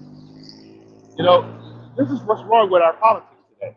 Okay, people continue to think that I'm deserving something because I'm a male or because I happen to be ethnically black. I'm not deserving anything. If I understand what the scripture tells Edward, it says, work out your own salvation. Like I told my children, the first man that was created, God took that man and he put that man in a garden. God gave that man 4 instructions. They were all about work, guys. He told that man to be fruitful. There was no woman. The woman wasn't created yet. He told the man, be fruitful, multiply, replenish, and subdue the earth. He was really telling them to subdue the garden. A garden takes time, guys. It takes work. It takes planning. It takes cultivating. It takes all kinds of stuff that you have to do in a garden. This was the instruction he gave the first man. I'm 61. I still have those same instructions. I have a wife. So I have to be what? Fruitful to her, and to my children, and to my grandchildren. I can only bring to my family who I am. The works of my hands. But if I go out, like I told my children, and be reckless, and I told them the word reckless, make it 2 words, whatever you wreck, you have less of it. These are the things I talk about. And Trish, welcome to the room. And I did not have the opportunity, Trish, to say to you what you said, because I really appreciate the fact that you said somebody can claim something, and I don't care what you claim. You have to be what you claim. You can't just claim it. Okay, you can't say I am this and yet not be. That's why I tell people it's a delusion for us people to believe that people can make a transition from a biological male to become a biological female, or a biological female to become male. That right there is not true. The word trans does not mean that. You do not transfer sex, because I can tell you it's very clear. They tell me to follow science. If you have to give somebody a pill outside of their natural body, is that science? If you have to cut somebody's body, take off their breast, take off their penis, is that natural? That means the person is not who they say they are. So let's stop telling people that I am a conservative, or I am a liberal, or I am a Republican, when you don't act that way and you don't vote that way. I'm sorry to tell you, I don't care what you've done. Your action should follow your conviction. Because if your action can follow your conviction, you are lying to yourself. Trish, I didn't get to say that, but I wanted to share that with you so you understand where I was coming from. But I didn't get to say that yesterday because people want to talk about stuff, but yet I have to be a man of my word. I can't say, oh, you did. You have a right to choose to do whatever you want, but you can't choose to tell me something, blowing smoke up my butt, and then it's opposite of what's reality. Exactly. Hi, everybody. Thank you, Edward, for I guess agreeing with me on that one point. I was just a little bit. I wish that I didn't get too emotional, but I was just a little bit tired of listening over and over and over again when someone says, "I'm a Republican. I worked under, 2 presidents," and it's an everyday constant reminder that comes across. And I got a little bit fed up with it because you either commit to one thing, you can't be wishy-washy, And here's my problem that I find with, especially if you're a Christian, right? If you look at both sides, both political aisles, they're not perfect, but I'm going to have to choose which one is more pro-life. And that was Donald Trump, because he gave it back to the states and he's allowing Christians and other people from all faith to vote on what they want for their state in terms of abortion. So when someone says, I'm a Christian, I'm a this, I'm a that, well, like you said, right, what you say needs to align to what you value. And if you're a Christian and you value life, you're supposed to, but yet you're voting for a party that only promotes abortion instead of prevention. And I thought about this, about abortion. I looked up how many abortion U.S. had in 2023. It was 1,027,700. Okay, 1 million. This was at a time where the abortion ban was already in place in America. Okay, so we have 1 million. Then I looked at the world in 2023 abortion, and the WHO said 73 million abortions worldwide in 2023. What are we doing to humanity? I mean, these people are not thinking ahead, right? If we keep killing off, future humans, we will kind of become extinct. We are abortioning ourselves into oblivion. So I am definitely, I don't know how, I'm just praying about it. I do want to get involved and maybe start a little movement for people that want to talk about prevention and want to involve the government in that plight. It's not prevention is not taking away your choice of, abortion, but it will prevent, hopefully, more people from doing abortion because they're preventing, a conception of life. And I know the Catholic Church. Hey, Trish, let me ask you this, because I think where you and I are, and I think many people here on the platform, I'm 61, okay? So I grew up in the era when birth control was just coming on the scene, okay? I would like to ask everyone the question: are we trying to control birth, or are we doing it on purpose? So when you make the statement, and I don't want government involved in anything that has to do with the individual. That's number one, okay? If I make an individual choice, that's the choice I make.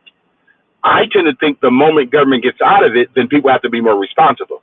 So what happened, if you look around the states, in the United States, when Roe versus Wade went back to the states, there were more babies saved. Why? Because all the states decided, no, this is what we're doing as a state. So people either move from that state to another state, or they did stop having sex with people. So what laws, and this is what my dad said, I'll land on here. Laws are supposed to do two things. One is supposed to prevent me from hurting myself, and it also prevent me from hurting others. That's what laws are supposed to do. But if I decide that I'm going to get involved, I'm married, but if I decide to go get involved with some woman and she ends up getting pregnant, why should Edward bring that to the government? That's my question. So thanks for that question. So let me clarify, right? In terms of prevention and having the government be involved, is right now we don't have contraceptive over the counter. In Asian countries, they have contraceptive over the counter. So say if a 15-year-old, 16-year-old, what have you, start having sex, it would make, if you have contraceptive over the counter, it makes it easier for them to get a hold of it instead of having to see a doctor right now to be put on contraceptive. That's one. Government can mandate that, and it needs to mandate that, right? Because it's the FDA thingy. And then the other thing too. Wait, Trish, 1 second. But see, again, Trish, I hear you, but I just want to ask. I want to have a dialogue with you. Did the government stop them at 15 years old from participating in natural order? You see, my thing is this: teach children the responsibility of being abstinent, because this is a serious issue. See, what I'm sharing with you is this: I don't want 15-year-old people engaging in sexual activity, because it's a very serious issue. This is serious.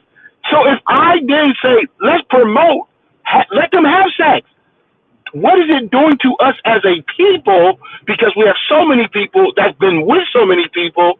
Now we have a whole nother epidemic that no one's really talking about. Listen, our bodies were not made for us to destroy them. We're supposed to be celebrating life. But what we're doing is we're preventing birth. That's why it's called birth control. In the way, this is Edward, the way God designed the system is for us to do it with responsibility. We need to be responsible. So responsibility, like I taught my children, if someone's not your spouse, you should not be in their bed. Period. Now, I can't control you, but I'm telling you, your outcomes will not be good. You can get a venereal disease. You can get pregnant that you don't want. You don't want this person. You just want to have a pleasure. You just want to feel good. And I tell my children, and I tell everybody I come in contact with, men alike, just because something feels good doesn't mean it's good. And I don't want people. Now listen, I'm 61, guys. Because I've been married to the same woman, I've never used contraception. No rubber, no nothing. Never, ever. So I don't have to be concerned about it. So I'm telling people this: if you practice abstinence and you practice sexual activity inside of your marriage, you don't have to have any of these conversations, and you never have to get the government involved, and you don't have to worry about if it comes over the counter or your doctor prescribes it to you. I think you should have self-government. Govern yourselves. And don't tell me that people can't control themselves, because that's a bold-faced lie. People can do whatever they want. People keep saying this over and over. Again, I don't want to attack the people. I'm attacking the behavior. Okay, and that's another thing, Trish. Trish, the way people think that you're talking to them, they misunderstand. You're attacking their conversation, not them as an individual. That's what I meant. Too many people, when they get on these platforms, they want to attack you. God, you can do whatever you want. I'm not your keeper. The only influence I have in this life is over Edward.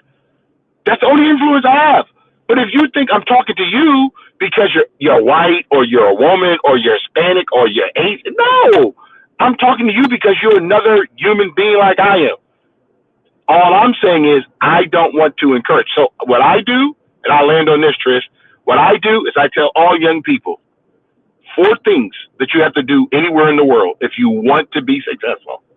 Finish high school, whatever level that is in any country. Do not get involved in law. Do not get a felony on your record. Have babies after you get married and get a regular job.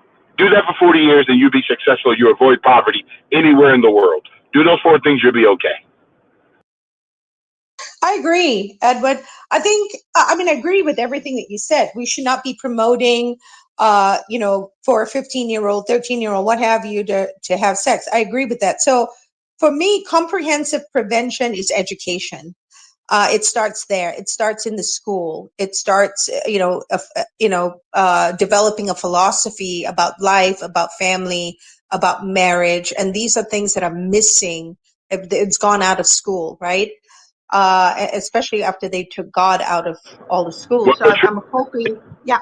Trish, I'm going to say it to you again. Listen, Trish, you and I are on the same page. But I don't think that people who don't agree with you and me should be teaching our children about any form of sex.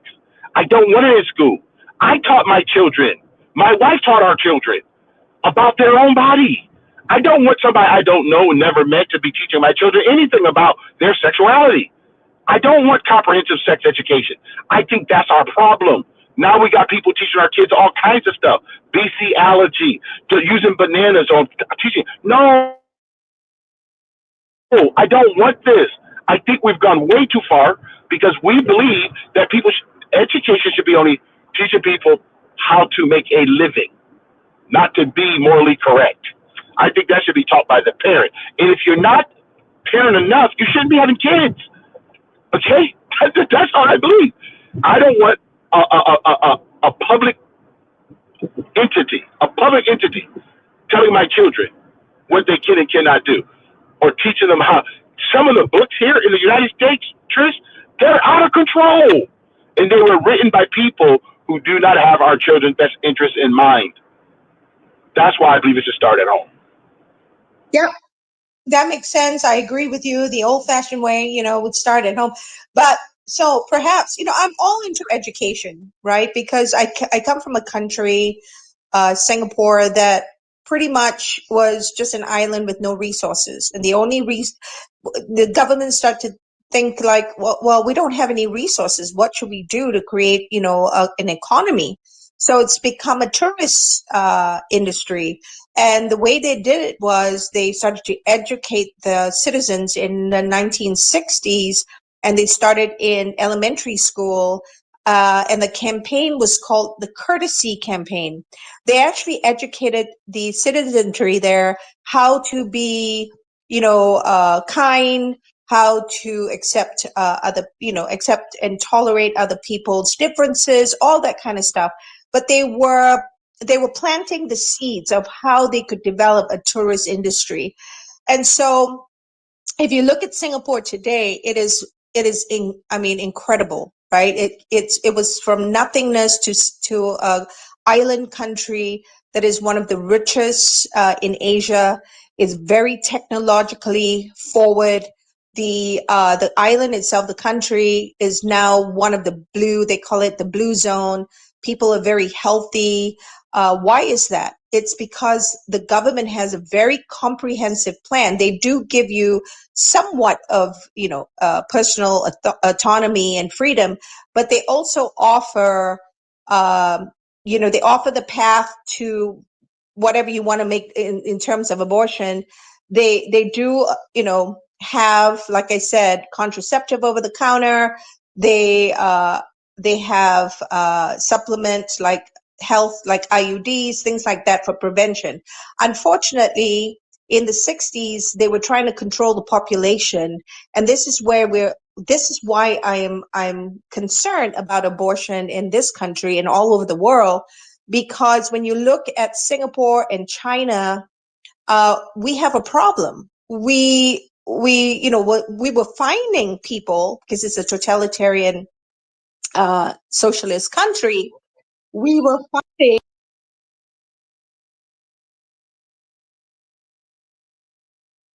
Can you hear me? Yes. Yep. So we were putting some fines, and if you had a third baby, you would be fined like $2,000 or something like that. But now we don't have a population growth, so now they're giving you 10 grand to have a third child, and more if you had a fourth child, because we do have a small army. Same with China; they have an aging population, and they're killing off, their population in the 1960s, and now their population is dropping and the economy is suffering. So my biggest concern is we are killing off our future generation with abortion. And I mean, I don't know what to do except to talk about, instead of killing babies, maybe prevent it until you want to have babies. Like you said, bring back. Well, see, Trish, again, this everything you said. This is what we personally come into, what I call a juxtaposition. Okay, because I personally believe that if we did not, as a humanity, if we did not control any form of birth control, we had no birth control, I believe we as a people, all people groups, would learn how to handle all of the people on the planet. We would not have aging populations and stuff like that. I believe because we got involved into the individual life and tell them, hey, let's control birth. Okay. I do not believe that birth control was in the garden. Okay. I believe that we instituted because we wanted to have pleasure without responsibility. That's the problem. And now we created a whole nother problem. You know the problem we created? That we don't have enough population because we wanted pleasure without power. That's the challenge that I'm saying. So what we need to do now, and I'm encouraging everybody, have babies. After you get married, have babies. Have more babies. And you know what I tell people? If you have to move to a smaller community so you can raise children, have babies. My children, my son's 38, he has a granddaughter. My daughter's 32, she's married, she has a baby. Have more babies. I want everybody to get married, have babies. That's Edward's philosophy. A society is only as strong as the number of citizens they have, as long as the citizens are healthy. Let's have more babies inside wedlock, period.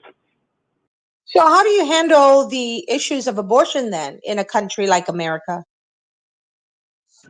I don't handle it because what I tell people is not to have them, because see, we could prevent it very simply. See, if we tell people that you are now responsible for your child, or you're responsible for your own behavior, and we're not going to have contraceptions, and I promise you, like I said, with Roe versus Wade, people's behavior changed. It changed. It had to change. You know why? Because they don't have access to all of the abortions the way they did before, and the federal government's not going to fund it. So why did they do that? Because we're trying to get the behavior of the individual to be correct. Like you said, have babies when you can afford it. But don't just be out here willy-nilly. That's what they say, well, just use contraceptions. Well, obviously, listen to what you just said. Over 1 million plus babies were aborted in the United States in 2023. You said 17, right? Or 73? Which one is 73 or 17 million worldwide? 73 million. Now listen, Trish, I personally believe that we do have contraception right now on Earth. I believe that a lot of people are educated that if you have sex, you're going to get pregnant. I think we have it. That means we, with all the stuff that we're trying to prevent, everything that happens, we try to control birth, but we're killing off the world because we're not telling people that they're responsible on how they govern themselves. That's the difference. So even if people are using contraception, it didn't work because we still 74 million people. Let's stop that part. Let's stop encouraging bad behavior. I'm going to say it again. Having sex is a beautiful thing when you're married. Okay? When you're not married, You can have sex, but there's a lot of risk. And one of those risks is killing off the next generation, getting a sexually transmitted disease, dealing with issues that happen after abortion that no one wants to talk about. That's what I'm talking about. So for me, I'm a firm believer. Let's stop the nonsense, because it's all nonsense. Let me just say it this way. SIN, sin. It's rebellion, but I call it self-inflicted nonsense. When I'm doing something for self, I'm inflicting myself, it's nonsensical. I don't want to do that. So I do everything I can to not inflict myself with nonsense. So you're wanting to advocate abstinence, which I'm not against, but it's going to have to be a mind shift, and I don't think that there may be some groups that organizations that are promoting that, but I don't think it's big enough. But again, Trish, you and I, all of us who believe in it, we can all do it. You and I can have a platform once a week, and we can talk about it. Let's talk about abstinence. Let's talk about all the benefits that happen when you do abstinence. Let's talk about all the benefits of having babies after you get married. There's a lot of benefits. Children are raised healthier with two parents who are married to each other. That's just reality. Both my kids are well balanced because they were born in the ideal situation, not the ordeal, the ideal. Because anytime you do something outside of natural order, and I'm going to say it again, natural order, you are going to have an ordeal on your hands. We're talking about abortion. It's the ordeal.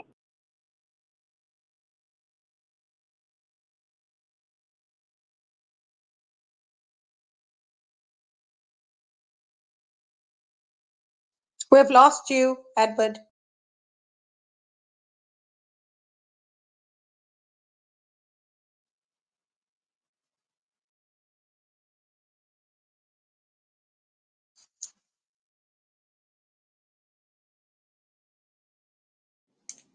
Tricia, you visited Singapore? I was born there. Yeah, I'm Singaporean. Well, was. Yeah, You from nice. Malaysia? Are you from Malaysia or Singapore? Where are you from? Singapore. Oh, cool. Oh, do you live in the US or are you in Singapore currently? Roger. I am in Singapore and it's 3:30 a.m. Wow, you are up late. It looks like Edward is having some problems connecting.